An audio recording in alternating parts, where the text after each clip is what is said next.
আসলে আমি আমার জীবন গল্প যেটা শেয়ার করতে চাচ্ছি সবার সাথে, আমার কাছে যেটা মনে হয়েছে যে আমি যে পরিবার থেকে বিলং করি, আমার ছোটবেলা যেভাবে কেটেছে এবং স্টেপ বাই স্টেপ প্রতিটা ইয়ারে আমি যে চেঞ্জেস দেখতে পেরেছি আমার পার্সোনাল এবং প্রফেশনাল লাইফে, এই জিনিসটা একজন স্পেশালি আমি মেয়েদের কথা বলবো যে তার জন্য একটা ইন্সপিরেশন হয়ে থাকতে পারে।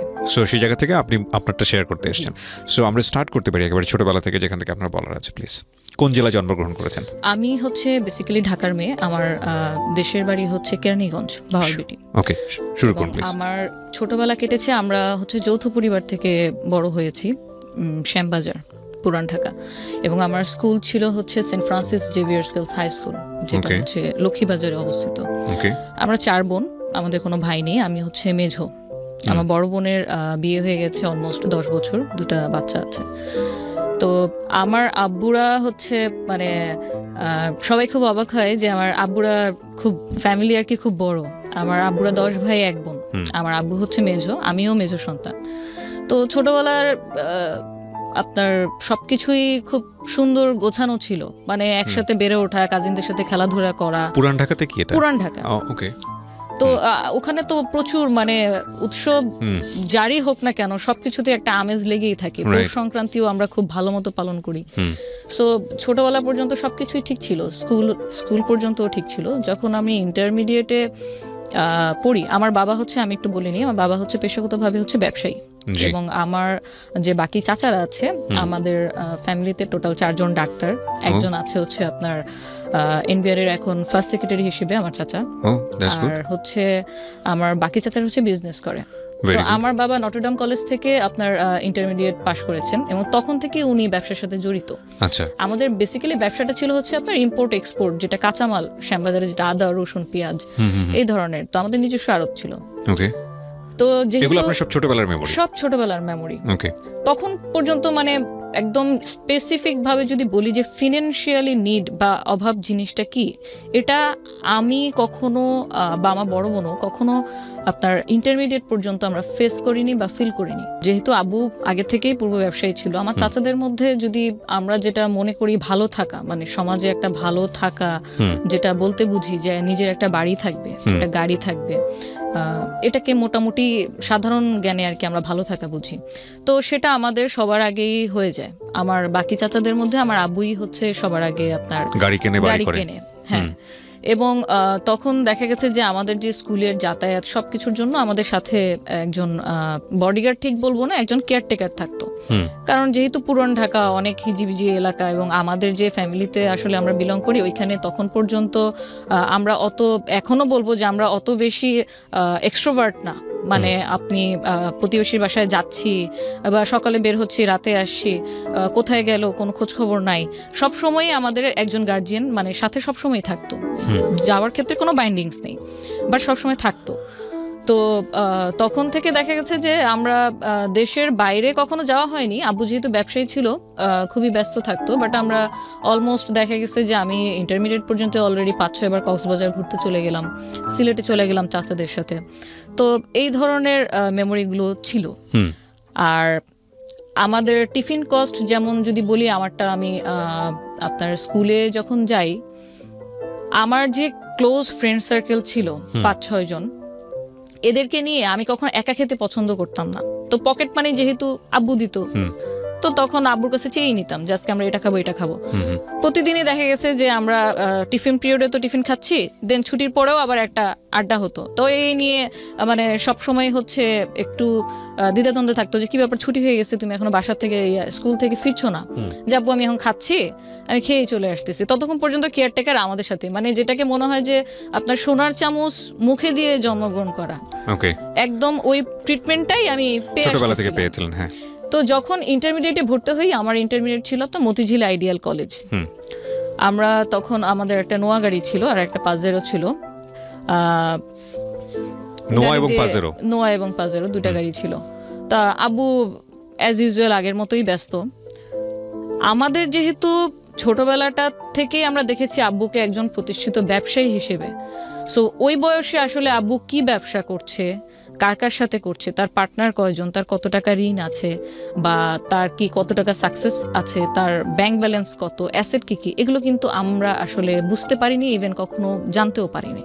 কারণ আব্বু যেহেতু খুব অল্প বয়স থেকে এন্টারপ্রেনার হয়ে গিয়েছিল, উনি বেসিক্যালি মেন ডিসিশনগুলো উনি একা একাই নিত।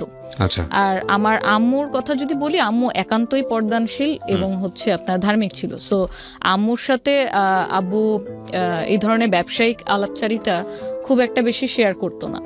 আব্বুকে প্রায় দেখতাম যে হচ্ছে রাতে ঘুমাচ্ছে না, তো আমরা খুব মানে জিজ্ঞেস করতাম, জানার চেষ্টা করতাম, ঘুমের ট্যাবলেট নিচ্ছে, সবকিছু খাচ্ছে। আব্বুর আবার হার্টেরও প্রবলেম ছিল। মানে এরকম কখনো দেখেননি? এরকম কখনো দেখিনি, ওকে, কারণ সবসময় ব্যস্ততার মধ্যেই কেটেছে। তো উনি যেহেতু মানে আমাদের সাথে কিছু শেয়ার করতো না, আমরা তখন বয়সে অনেক ছোট, মাত্র মানে মেট্রিক পরীক্ষা দিয়ে ইন্টারে ঢুকেছি, আমাদের সাথে তেমন কিছু শেয়ার করতো না। হয়তো এই সেন্স থেকেও করতো না যে ও তো মেয়ে মানুষ, ও তো আমার ছেলে না, হয়তো ছেলে হলে শেয়ার করতো, এরকম হতে পারে। তো অনেক দিন মানে এরকম জিজ্ঞাসাবাদের পর যখন ডাইনিং টেবিলে খেতে বসি, একদিন ফোনে কথা বলছে, তখন কনভারসেশন এই পাশ থেকে আমি যতটুকু শুনে বুঝলাম যে কোনো একটা কারণে উনি কাউকে একটা চেক দিয়েছে অন্য কারো গ্যারান্টার হয়ে, এবং সেই চেকটার টাকা অ্যাকচুয়ালি যার দেওয়ার কথা ছিল সে দিতে পারেনি। তখন আপনি ইন্টারে পড়েন? তখন আমি ইন্টারে পড়ি। আপনার বড় বোনের কি বিয়ে হয়ে গেছে? আমার বড় বোনের বিয়ে হয়নি। তখনও বিয়ে হয়নি? আচ্ছা, ওকে। তো আব্বুর যখন দেখলাম যে এই পাশ থেকে যখন শুনলাম যে এরকম কাউকে একটা চেক দিয়েছে, সেই চেকের এগেনস্টে এখন সে থ্রেট দিচ্ছে যে আপনি যদি টাকা গ্যারান্টার হয়েছেন, আপনি যদি না দেন তাহলে এটা তো আমরা কেস করে দিব। তো খুব বড় অ্যামাউন্টের, কোটি টাকার উপরে একটা চেক ছিল। তা এই অবস্থাতে যখন আব্বুকে আমি নিজে থেকে, আমি আব্বুর সাথে খুবই ফ্র্যাঙ্ক একদম ছোটবেলা থেকে। আমার ছোট বোনরা সবাই মানে আব্বুকে খুব ভয় করে বা শ্রদ্ধা করে, যেটাই করে, বাট আমি খুব ফ্র্যাঙ্ক।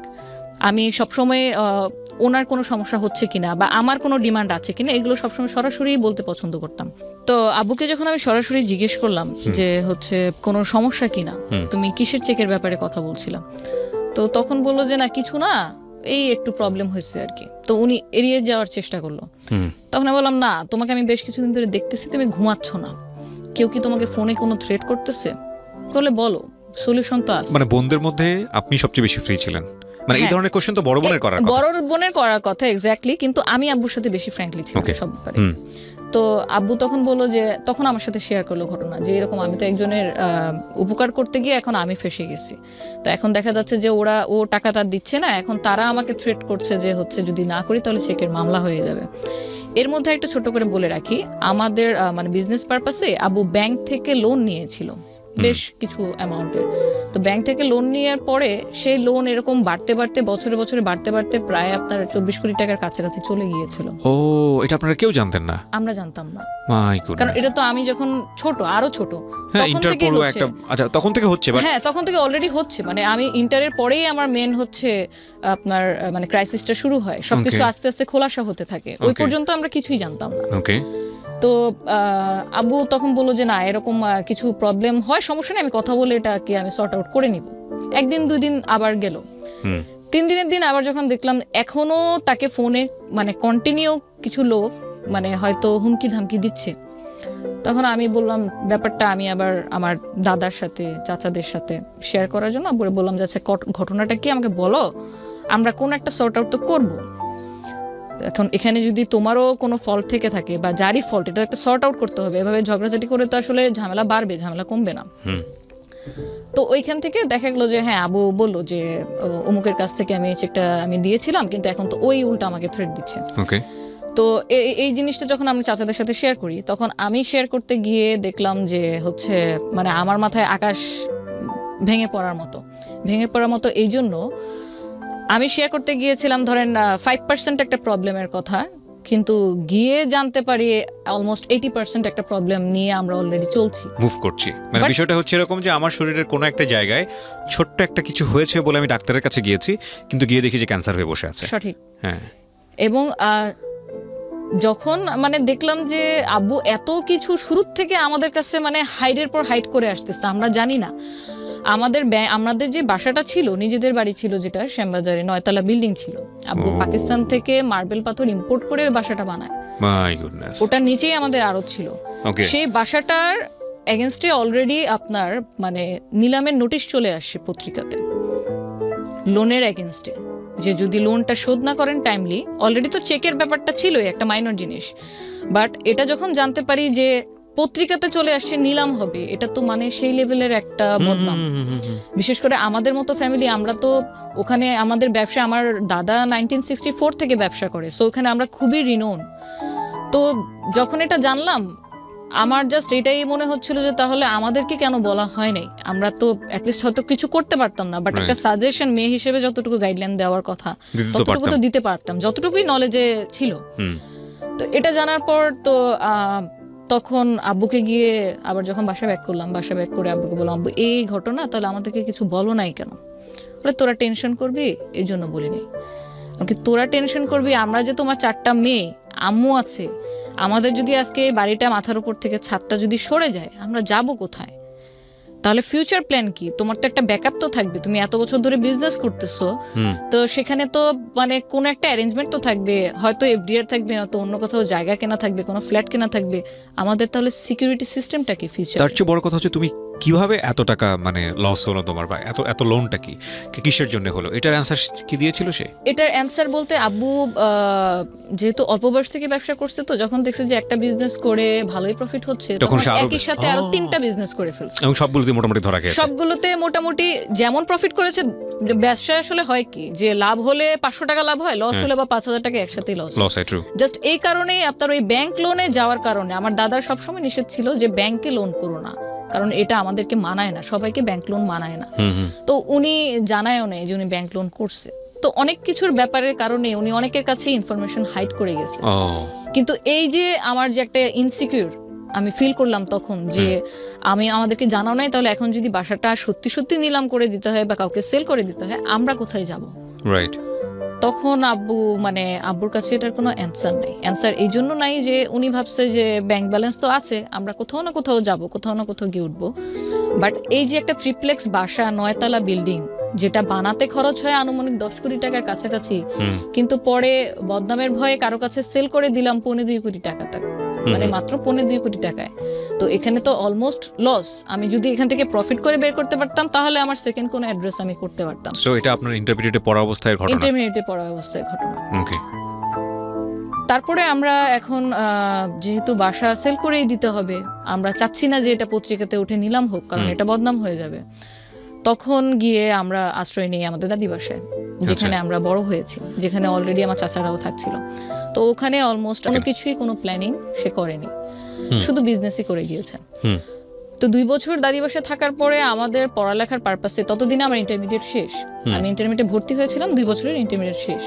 তখন আমি অনার্সে ভর্তি হবো ঢাকা সিটি কলেজে। তো ডিস্টেন্সটা অনেক বেড়ে যায়, যে এখান থেকে আবার ধানমন্ডি এসে ক্লাস করতে হবে। আমার বড় ততদিনে কি হয়েছে, আপনার বাবার বিজনেস সম্পূর্ণ গুটিয়ে নিয়েছে? তখন বিজনেস যেটা ছিল আমাদের আড়তের, সেটা সম্পূর্ণ নেই, এবং উনি ট্রাই করছিল ওনার যেটা আপনার ফিক্সড টাকা আছে সেটা দিয়ে নতুন কোনো ব্যবসা দাঁড় করানোর, পার্টনারশিপে অন্য কারোর সাথে। এরকম কন্টিনিউ উনি ট্রাই করে যাচ্ছে, যেটাই ট্রাই করছে সেটা ফল হচ্ছে, যেটাই ট্রাই করছে সেটা ফল হচ্ছে। এটার মধ্যে মানে শুধুমাত্র যে লোনের কারণে আব্বু মানে ডুবে গেছে সেটা বলবো না, এখানে আপনার 50% দায়ভার ওরকম মানুষেরও আছে যারা হয়তো, আব্বু এরকম ছিল, আব্বুর নামই অনেকে দিয়ে দিয়েছিল যে আপনি তো হাতেম তাই, যেই হেল্প চেতে আসে আপনি তাকেই হেল্প করেন। আপনি কোনো প্রমাণ ঘেটে দেখেন না যে আসলেই কি সে নিডি কিনা। কেউ একজন এসে কান্না করলো আপনার সামনে, আপনি 2 হাত ভরে ড্রয়ার খুলে যা আছে আপনি দিয়ে দিলেন। তো এই যে আব্বুর অনেস্টির একটা মিসইউজ, এটা কিন্তু উনি আমাদেরকে না জানায় অনবরত করে গেছে। নয়তো একটা মানুষ এত বছর ব্যবসা করছে, এতগুলো টাকা ওনার মানে ওইখান থেকে রেভিনিউ আসছে, তাহলে টাকাটা নিয়ে কেন কোনো ফিউচার প্ল্যানিং হয়নি? উনি কন্টিনিউ এই জিনিসগুলো করে গেছে, যে টাকা চাইছে আমার আজকে বাচ্চার অপারেশন করতে হবে, বা আমার ব্যবসা ডুবে গেছে, আমি একটা নতুন স্টার্ট আপ করবো, সেই ক্ষেত্রে আমাকে কি হেল্প করতে পারেন, এই মানে দান খয়রাতগুলো উনি কন্টিনিউ করে গেছে। এবং কারোর জন্য যদি আমি কোনো কিছু করি, সেটা যদি লোন হিসেবে হয়, সেটার এগেনস্টে তো একটা দলিল বা একটা ডকুমেন্ট কিছু একটা তো আমার থাকবে, যেহেতু সেটা আমি ফিডব্যাক পাবো। আব্বুর কোনো লোনের এগেনস্টে যাদেরকে লোন দিয়েছে কোনো ডকুমেন্ট ছিল না। সো যখন তাদের অবস্থা ভালোর দিকে চলে যায়, তখন কিন্তু তারা আব্বুকে চিনে নাই। ওকে ওকে। তখন একদম মানে টোটালি অপোজিট হয়ে গেছে, কয়েন ঘুরে গেছে, তখন তারা আব্বুকে চেনে না। অলরেডি তো আব্বুর ব্যবসা ডাউন, এখন সে অনবরত স্ট্রাগল করছে কিভাবে, কারণ সংসার তো চালাতে হবে, 4টা মেয়ে। তখন আপনার বড় বোনের বিয়ে হয়নি? তখন আমার বড় বোনের বিয়ে হয়নি। আমি যখন সিটি কলেজে অনার্সে ভর্তি হই, তো অনার্সের সেকেন্ড ইয়ারে পড়াকালীন সময় আমার বড় বোনের বিয়ে হয়। তো আমার তো আগে ছিল পুরান ঢাকায় স্কুল, আমি যাতায়াত করতাম আমার নিজস্ব গাড়িতে, কিন্তু এখন সিনারিওটা পুরোটা মানে একটা সিনেমার মতো আর কি চেঞ্জ হয়ে গিয়েছে, যে এখন আমরা থাকি পুরান ঢাকায়, বাট আমাকে ক্লাস করতে যেতে হচ্ছে সিটি কলেজে।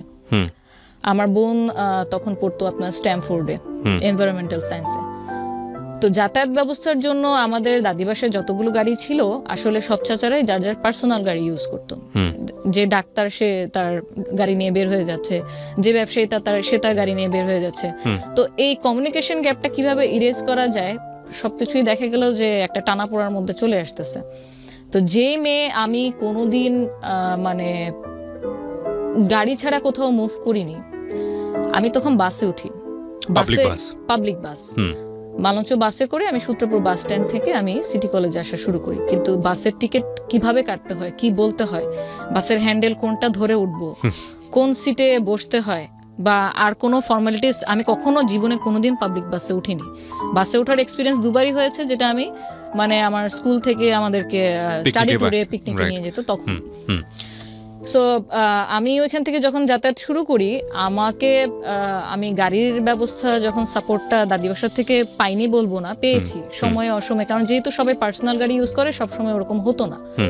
তো আমার ক্লাস থাকতো ধরেন সকাল 8:45 মধ্যে, 7:30 মধ্যে ক্লাস শুরু হয়ে যাবে এবং 1টার মধ্যে ক্লাস শেষ। বাট সেই আমাকে উঠতে হতো ভোর 6টায়, আমি বাস কাউন্টারে গিয়ে তারপর হচ্ছে বাসের টিকিট কেটে আমি 7:45 মধ্যে ক্লাসে উপস্থিত। এবং আমাদের সিটি কলেজের রুলসটা এত স্ট্রিক্ট ছিল যে 85% যদি আমার প্রেজেন্ট না থাকে সেক্ষেত্রে আমাকে পরীক্ষাতে অ্যালাউ করা হবে না। এবং ছুটির পরে আমি আবার আমার ভাড়া বাঁচানোর জন্য, কারণ তখন অলরেডি কিন্তু আমি ফেস করতেছি, আমি যে আগে আব্বুর কাছ থেকে পকেট থেকে 200 টাকা 300 টাকা নিয়ে গিয়ে ফ্রেন্ডদের নিয়ে টিফিন করতাম, আমি এখন আমার টিফিনের খরচ বাঁচানোর জন্য আমি আসার সময় ব্যাক আসার সময় দেখা গেছে যে আমি আর বাস ইউজ করছি না, কারণ আমার 8 নম্বর চাচি তখন পপুলার মেডিকেলে। তো আমি স্টার কাবাব যেটা আছে ধানমন্ডিতে সিটি কলেজের পাশেই, ক্লাস শেষে 1টা থেকে বিকেল 5টা পর্যন্ত স্টার কাবাব বেকারিতে আমি ওয়েট করতাম। তো ওয়েট করতে করতে দেখা গেছে যে মানে এতক্ষণ তো আসলে একা একা বসে থাকা যায় না, গেলাম কিছু খেলাম, কিন্তু কতক্ষণ আর এভাবে বসে থাকবো, ব্যাগ নিয়ে কখনো কখনো ঘুমিয়েও যেতাম। এই জিনিসটা আমার সাথে রিপিটেশন চলতে থাকে অলমোস্ট 5 বছর অনার্স চলাকালীন সময়। তো তখন দেখা গেছে প্রতিদিনে যদি আমার 30 টাকা বা 40 টাকা করেও আমার টিকিটের খরচটা আমি বাঁচাই, সেটা আমি পরবর্তীতে আমি আরেকদিন টিফিন করতে পারছি। বা আমার যে টিউশন গুলো আছে, আমি অ্যাকাউন্টিং টিউশন পড়তাম, আমার ফাইন্যান্স পড়তে হইতো, ওই টিউশন ফি গুলো আমার দেখা গেছে যে ওখান থেকে ম্যানেজ হতো। কারণ তখন পর্যন্ত আব্বু মানে ওই যে বলে না, মানুষ যদি আপনার নিচু থেকে উপরে ওঠে তাহলে যে স্ট্রাগলটা করতে হয় সেটা একমুখী, কিন্তু যখন মানুষ একবার উঠলো আবার পড়ে গেল এবং তখন তাকে মানিয়ে চলার যে একটা ব্যাপার, ভয়ঙ্কর, এইটা আসলে মানে ভাষায় বলা যাবে না, এক্সপ্লেইন করার মতো না, এটা ভয়ঙ্কর থেকেও ভয়ঙ্করতম জিনিস। কারণ আমি যেখানে আগে টিফিন কিনতে যেতাম, যে আমি যা পছন্দ হতো যেটা খেতে মন চেত আমি কিনতাম, এখন আমার টিফিন কিনতে গেলে আমার হিসাব করতে হচ্ছে আমার কাছে কত টাকা আছে, এবং আজকে যদি আমি এটা কিনি, It's true, absolutely it's true, cause আমি বুঝতে পারছি আপনার ফিলিংসটা কী হতে পারে। এই জন্যেই আমাদেরকে সবসময় একটা কথা মনে রাখা দরকার, সেটা হলো যে আমরা যে সিচুয়েশনেই বিলং করি না কেন, এটা যে কোনো মুহূর্তেই এটা এদিক ওদিক হয়ে যেতে পারে। বাট এই স্টোরি থেকে দুর্দান্ত একটা লেসন আছে, আপনারা শেষ পর্যন্ত কন্টিনিউ করেন। এই লেসনের জায়গাটা আমি আপনাদের খুব স্ট্রংলি বলতে পারি যে ডেফিনেটলি এখানে আছে, এবং শেষ পর্যন্ত আমরা শুনলে বুঝতে পারবো যে আসলে কত বড় শিক্ষণীয় একটা গল্প এটা। বলেন তারপর। তো এইভাবে মানে চলতে থাকে, পড়ালেখা চালাতে থাকে, কারণ আমি অলরেডি তখন লাইফে কি হতে পারে বা কতটুকু আমি ফেস করতে যাচ্ছি সেটা অলমোস্ট কিছু হলেও টের পাচ্ছিলাম। আমি যখন সিটি কলেজে ভর্তি ফর্ম আনতে যাই, আমার কিন্তু সিটি কলেজে পড়ার বিন্দুমাত্র ইচ্ছা ছিল না, কারণ আমার ফ্রেন্ডরা ম্যাক্সিমাম আপনার হচ্ছে প্রাইভেট ভার্সিটি অথবা পাবলিক ভার্সিটি। তো পাবলিক ভার্সিটি যেহেতু পড়বো না, আমার মানে স্বপ্নে ছিলাম ব্র্যাকে বিবিএ করবো। কেন যেন ব্র্যাকের প্রতি একটা সফট কর্নার ছিল। তো আমি যখন অ্যাডমিশন ফর্ম নিতে যাই তখন অনেকটা আমি জোরপূর্বক যাই। আমার বড় বোনের সাথে আমি ব্যাপারটা শেয়ার করি যে আমি ব্র্যাকে পড়তে চাচ্ছি। তো সে তখন আমার মানে চোখে আঙ্গুল দিয়ে দেখিয়ে দেয় যে দেখ, আমাদের তো মানে বাস্তব অবস্থা হচ্ছে এখন এরকম, 3 মাস পর পর সেমিস্টার ফি দেওয়া লাগবে, যেটা এখন পসিবল না। সো তোর পরে আরও 2টা বোন আছে, এখন খরচ টরচ যদি সব তোর মধ্যেই চলে যায় তাহলে বাকি 2টা বোনকে তো আর পড়ানো হবে না। So you sacrifice yourself. Yeah. Sorry. It's okay, take your time, no problem.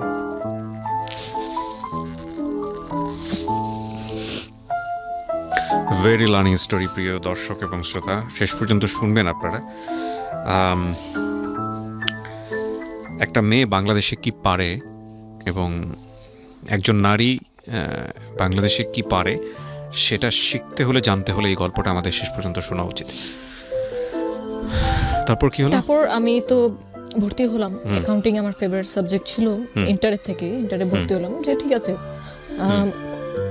যদি আজকে আমি প্রাইভেট ইউনিভার্সিটিতে না পড়ার কারণে আমার বাকি 2 বোন ভালো টিউশন পায় তো আমি তো হ্যাপি। তো আমি ভর্তি হলাম, পড়ালেখার দিকে মনোযোগ দিলাম, কারণ যেহেতু আব্বুর অবস্থা এরকম, তখন পর্যন্ত উনি মানে ফিক্সড কোনো ইনকাম সোর্স বের করতে পারেনি। সেভিংস যা ছিল ওটাই ভেঙে ভেঙে ভেঙে এভরি সিঙ্গেল মোমেন্টসে আমরা চলতেছি। ফ্যামিলিতে একটা আর্থিক টেনশন, কি হবে এরকম একটা ব্যাপার, ফিউচারটা কোন দিকে যাবে, 4টা বোন এবং বাবার এই অবস্থা। তারপর আমি অনার্স কন্টিনিউ করছি, টিউশন এদিক দিয়ে কন্টিনিউ করছি। আমরা একটা পর্যায়ে ফিল করলাম যে এইভাবে আসলে এত দূর থেকে বোনদের যাতায়াত করা, আমার ছোট বোন, আমার ইমিডিয়েট ছোট বোন যে ছিল সে হচ্ছে আবার আপনার গুলশান মানারাত স্কুলে তাকে দিলাম, ইংলিশ মিডিয়াম স্কুল, ইংলিশ মিডিয়ামে আমার একদম ছোটটা। আর ইমিডিয়েট যেটা ছিল সে ঢাকা কমার্স কলেজে। তো প্রত্যেকটা ইনস্টিটিউশনই আমাদের পুরান ঢাকা থেকে খুব দূরে। তো পড়াশোনার তাগিদেই মেইনলি আমরা তখন মোহাম্মদপুর শিফট হয়ে যাই। ওকে। মোহাম্মদপুর শিফট হওয়ার পরে আমার বড় বোনের বিয়ে। মোহাম্মদপুর যে শিফট হয়ে আমরা যে বাসাটায় উঠি ইকবাল রোডে, বাসা ভাড়া ছিল মান্থলি 50,000 টাকা, এবং আপনার সার্ভিস চার্জ বাকি অ্যাডিশনাল ইউটিলিটি সবকিছু মিলে অলমোস্ট আরো 5,000, মানে 55,000 টাকার মান্থলি। মানে এখানে একটা আমাদের প্রশ্ন আসতে পারে দর্শকদের, যে যেহেতু আপনাদের ওই পরিমাণ এফোর্ট ছিল না, তাহলে এত হাইলি মানে ভাড়া দিয়ে এত দামি বাসায় কেন ওঠা দরকার? আচ্ছা, এই ব্যাপারটা টোটালি মানে আমি ব্লেম ঠিক বলবো না, মানে ডিসিশন মেকার ছিল আমার আব্বু। আচ্ছা, আমার আব্বু সবসময় আমাদেরকে যেভাবে লালন পালন করে মানে বড় করেছে ওটাই রাখতে চাইতো। মানে আমার মেয়েরা কষ্ট করবে, তাদের কষ্ট হবে। ইভেন আমি যে বাস জার্নি করি এটা আব্বুর পছন্দ ছিল না। আব্বু চাইতো যে আমি সবসময় সিএনজি দিয়ে আসি, কিন্তু আমি তো জানি, আমি তো ক্যালকুলেট অলরেডি করছি যে আমি যদি প্রতিদিন পুরান ঢাকা থেকে 300-350 টাকা সিএনজি ভাড়া দিয়ে আসি, তাহলে আমার মান্থলি আমার পিছনে শুধু সিএনজি ভাড়া কত চলে যাচ্ছে। এবং সেটা যদি আমি কিছুটা হলেও সেভ করতে পারি, ওটা তো আমি আরেকটা কাজে, আমার হয়তো কোনো একটা কোচিং এর কাজে আমি ইউজ করতে পারবো। তো সেই জন্য দেখা গেছে আমি কোনো না কোনো ভাবে ওনাকে কনভিন্স করে নিয়েছি। আব্বু কখনো চাইনি যে আমরা যেখানে আমরা ট্রিপ্লেক্স বাসায় থেকে অভ্যস্ত সেখান থেকে সরাসরি একটা ফ্ল্যাটে চলে আসলাম, একটা 1400 স্কয়ার ফিট ফ্ল্যাটে, যেখানে আমার আব্বুর টোটাল মানে সংসার জীবনের যা কিছু ছিল অলমোস্ট আপনার মানে ওখান থেকে 60% সেল করে দিয়েছে, নয়তো কাউকে দান করে দিয়েছে, কারণ সব জিনিস তো আর মুভ করা সম্ভব হবে না। তো একটা ফ্ল্যাটের মধ্যে আমরা উঠলাম ইকবাল রোডে। ওইখান থেকে দেখা গেছে যাবো প্রতিদিন কাজের তাগিদে নতুন নতুন জায়গায় যাচ্ছে, নতুন নতুন মানুষের সাথে মিশছে, কি করা যায়, যতটুকুই টাকা হাতে আছে এটা নিয়ে আমার একটা ইনকাম সোর্স তো বের করতে হবে, আদারওয়াইজ আমি তো ফ্যামিলি নিয়ে চলতে পারবো না ঢাকা শহরের মতো জায়গায়। তো আমিও মানে মনে মনে চিন্তা করতে থাকলাম যে আমি কি কোনো সাপোর্ট দিতে পারি ফ্যামিলিকে কন্ট্রিবিউট করার জন্য। হ্যাঁ, কিন্তু আমি আমার অনেক ফ্রেন্ডরাই দেখতাম যে একদিনে 3টা-4টা করে টিউশনই করতো, যেটা আমি কোনোদিন পারিনি। আমি কোনোদিন আমার ছোট বোনকেও পড়াইতে পারিনি, আমি জানি না কেন। তো টিউশনিটা আমার দ্বারা হবে না, তাহলে অল্টারনেটিভ কি করা যায়? তো আমি যেহেতু আমার বাবাও ব্যবসায়িক পরিবার থেকে বিলং করি, আমার ছোটবেলা থেকে ইচ্ছা ছিল যে আমি বিজনেস করব। কিন্তু কি বিজনেস করব? বিজনেস করতে একটা পুঁজি লাগে, একটা নাম লাগে, একটা প্রতিষ্ঠান লাগে, কিছু প্রসিডিউর আছে, কিছু ডকুমেন্ট আছে, এত কিছুর ধ্যান ধারণা তো আমার নাই, তখন পর্যন্ত ছিল না। বাট আমার কিছু একটা করতে হবে যেটা দিয়ে আমি আর্নিং করতে পারবো, যেটা দিয়ে আমি আমার ফ্যামিলিতে কিছু হলেও কন্ট্রিবিউট করতে পারবো। আমার বড় বোনের যেহেতু আমরা মোহাম্মদপুরে মুভ করার পরপরই বিয়ে হয়ে যায়, সো ওর পক্ষে আসলে অতটুকু সম্ভব ছিল না আমাদেরকে কন্ট্রিবিউট বা দেখাশোনা করা, ফিনান্সিয়ালি কন্ট্রিবিউশন যেটাকে বলে। আদার মেন্টাল সাপোর্ট বা আপনি যে কোনো ধরনের কন্ট্রিবিউশন তো এখনও করে যাচ্ছে, still now, but financially contribution সে বেশি একটা দিন করতে পারেনি। সে পরে ইংলিশ মিডিয়াম স্কুলের একটা টিচিংয়ে আর কি প্রফেশনে চলে যায়। তারপর আমি যখন অনার্স ভর্তি হই তখন আমি যেহেতু একটু এক্সট্রোভার্ট, আমার ফ্রেন্ড সার্কেল খুব ভালো আমি মেনটেন করতে পারি বা সবার সাথে মিশতে পারি, ওই সুবাদে আমার দেখা গেছে যে আমার ক্লাসেই খুব ভালো ভালো ফ্রেন্ড তৈরি হয়ে যায়। এবং সবার ক্ষেত্রেই মানে এমন একটা ফিডব্যাক আমার পেতে হয়েছে, যখন আমার সাথে কেউ মিশতো, খুব ভালো ঘনিষ্ঠ ফ্রেন্ড হয়ে গেছে, আস্তে আস্তে যখন ও আমার ব্যাকগ্রাউন্ড জানতো, আমার ফ্যামিলি এই বাবা এই ছিল, আমরা অমুক জায়গায় ছিলাম, আমাদের এই ছিল, সবাই শুধু আমাকে একটা কমন কোশ্চেন কেন যেন করতো, তোমাকে দেখে তো বোঝা যায় না যে তোমাদের এত মানে সম্পত্তি ছিল। কোশ্চেনটা আমার কাছে খুব ব্যক্তিগতভাবে ফানি এই জন্য লাগতো যে আমাকে কি অলওয়েজ শো করতে হবে যে আমার কি আছে? আমি তো এটা তখন শো করতে পারবো যেটা আমি নিজে ইনকাম করতে পারবো। ওটা আমার দাদার ছিল, ওটা আমার বাবার ছিল, ওটা আমার ছিল না। সো যাই হোক, এভাবে করে যখন আমি খুব ভালো একটা ফ্রেন্ড সার্কেল মেনটেন করলাম, ওখানে একটা ফ্রেন্ডের সাথে আমার খুব ফিমেল ফ্রেন্ড, যেহেতু অনার্সে পড়তাম, খুব ভালো সম্পর্ক হয়, খুব ভালো ফ্রেন্ডশিপ। তো ওর সাথে আমি আমার এই আইডিয়াটা শেয়ার করি যে আমি এরকম ক্রাইসিস যাচ্ছে, তো আমরা যদি এখন আমি চিন্তা করছি যে কিছু একটা করি, কিছু একটা করলে ইনকাম হলো। তো একা একা আসলে সত্যি কথা বলতে সাহস পাচ্ছিলাম না। পুরান ঢাকা থেকে বিলং করি, ঠিক আছে, আমার সোর্সিং জানা আছে, কোথায় কি পাওয়া যায়। বিজনেস করতে গেলে আমি যদি প্রোডাক্ট নিয়ে কোনো বিজনেস করি বা সার্ভিস নিয়ে করি, কোন জায়গাটায় চিপে আমি কোন জিনিসটা পাবো, কোন জায়গায় আমার ম্যান পাওয়ারটা আমি ভালো পাবো, চিপে পাবো, এক্সপার্ট পাবো, এই আইডিয়াগুলো আমার ছিল। কিন্তু যে একজন থাকে না যে সাপোর্ট দেওয়ার মতো, তো আমি মনে মনেই খুঁজছিলাম যে সেটা যদি আমার ভালো বেস্ট ফ্রেন্ডই হয় তাহলে কেন না। তো আমি যখন আইডিয়াটা তার সাথে শেয়ার করলাম, সেও রাজি। কি ছিল আইডিয়াটা? এখন আমাদের মানে বিজনেস করার আইডিয়াটা একটা অফার থেকে আমরা গেইন করি। আমরা পরিকল্পিতভাবে কোনো আইডিয়া মানে তখনও মেক করতে পারিনি। She was my friend. তো তারই কোনো এক ফ্রেন্ড অফার করলো যে দোস্ত, আমার এক ফ্রেন্ডের বিয়ে হবে, তো ওর কিছু ডালাকুলা সাজিয়ে দিতে হবে। এখন তোর কি কোনো লোক আছে, তুই পারবি? ও তো প্রথমে বললো যে হ্যাঁ হ্যাঁ হ্যাঁ পারবো, লোক আছে। কারণ আমি তো অলরেডি ওটা নিয়ে আমরা মানে ঘাটতেছিলাম যে কি করা যায়। So you are planning for an event planner. Okay. তো 2010 এর কথা বলছি আমি। 2010 এ তখন পর্যন্ত আমরা হিন্দি একটা মুভি জানি যে ব্যান্ড বাজা বারাত, খুব ফেমাস হয়েছিল যে ইভেন্ট প্ল্যানারের এরকম। তখন পর্যন্ত মুভিটা রিলিজ পায়নি। ওকে। তো যখন ওর কাছ থেকে কথাটা শুনলাম, তখন দুজন মিলেই মানে সম্মিলিতভাবে ঠিক করলাম যে আচ্ছা, আমরা অন্য কাউকে দিয়ে কেন করাবো, আমরা তো চাচ্ছিলাম কিছু একটা করতে, চল আমরা এটাই ট্রাই করে দেখি। আমরা নিজেরাই করি, আমরা নিজেরা করে দেই, যদি দেখি যে হ্যাঁ ক্লায়েন্ট স্যাটিসফাইড, তোর ফ্রেন্ড স্যাটিসফাইড, তাহলে আমরা এটা নিয়ে আরো ডিপলি চিন্তা করবো। এগুলো সব একটা লিস্ট আউট করলাম, যেহেতু আমরা নতুন, আমরা জানি না। তো পরে গাউসিয়া গেলাম, চকবাজার গেলাম, কোথায় ডালা পাবো, কোথায় কুলা পাবো, ভিতরে কি কি দিতে হয়, ওই জিনিসগুলো যদিও সে দিত, বাট ওগুলো সাজাবো কোন ওয়েতে, এটা মেয়ের ডালা না ছেলের ডালা, কালার কি কি দিলে ভালো হয়, কালার কোড আছে কিনা। নেভার, না, I have personal experience on this, কারণ আমার বোনের বিয়ে সম্পূর্ণটা আমি অ্যারেঞ্জ করেছি। এবং আমার ফ্যামিলিতে যতগুলো প্রোগ্রাম হয়েছে, দেখা গেছে কোনো না কোনো একটা দায়িত্ব আমাকে দেওয়া হতো, এবং আমার দায়িত্ব আমি যতটুকু পালন করতাম সবাই খুব হ্যাপি।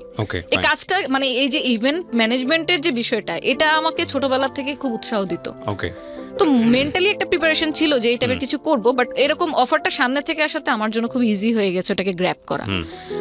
তো পরে আমরা ওটা করলাম, ওটাতে সাকসেসফুল হলাম। দেন আমরা আরো ডিপলি প্ল্যানে গেলাম। কত টাকা পেলেন ওখানে? আমাদের প্রফিট ছিল 1500 টাকা। ওকে। আমরা কিছু ডালাকুলা 4-5টার মতো ডালাকুলা ওদেরকে সাজিয়ে দিই, মানে আমাদের প্রফিট ছিল 1500 টাকা। 1500 টাকা পেয়ে আমরা তখন মহা খুশি, কারণ এটা লাইফের আমার মানে ফার্স্ট ইনকাম। তো তখন প্ল্যান করে এটাকে নিয়ে আরো ডিপলি কি করা যায়।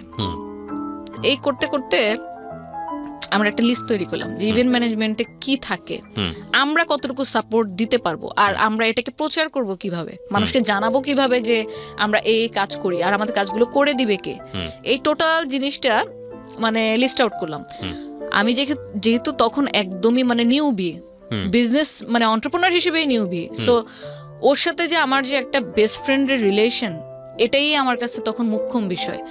পার্টনারশিপ করতে গেলে যে এখানে কোনো ডকুমেন্ট করতে হবে, এডিট করতে হবে, এই ধরনের কিন্তু কোনো আইডিয়াই ছিল না।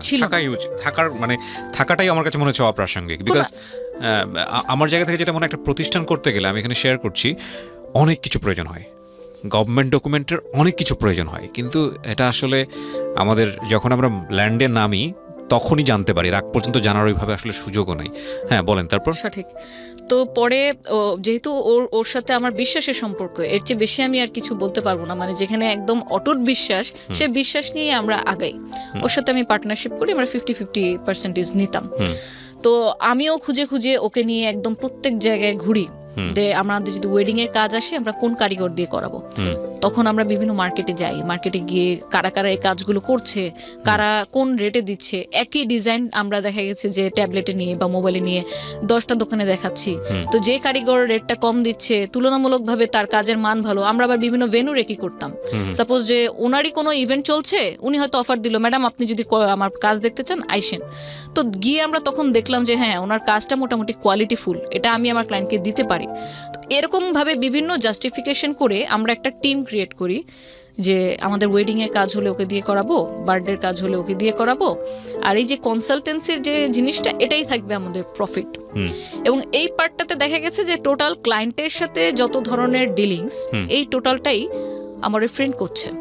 যে ক্লায়েন্টের সাথে যোগাযোগ করা, ফেসবুকে কেউ মেসেজ দিল তাকে রিপ্লাই দেওয়া, আমরা জাস্ট একটা ইনিশিয়াল ভাবে 22,000 টাকার একটা ইনভেস্টমেন্ট নিয়ে নামি। এবং তখন যেহেতু ডিজিটাল মার্কেটিংটা কি এই ব্যাপারে কোনো জ্ঞান ছিল না, শুধু জানতাম কি ব্যবসা মানে হয়তো ফেসবুকে একটা পেজ খুললেই হয়ে যায়।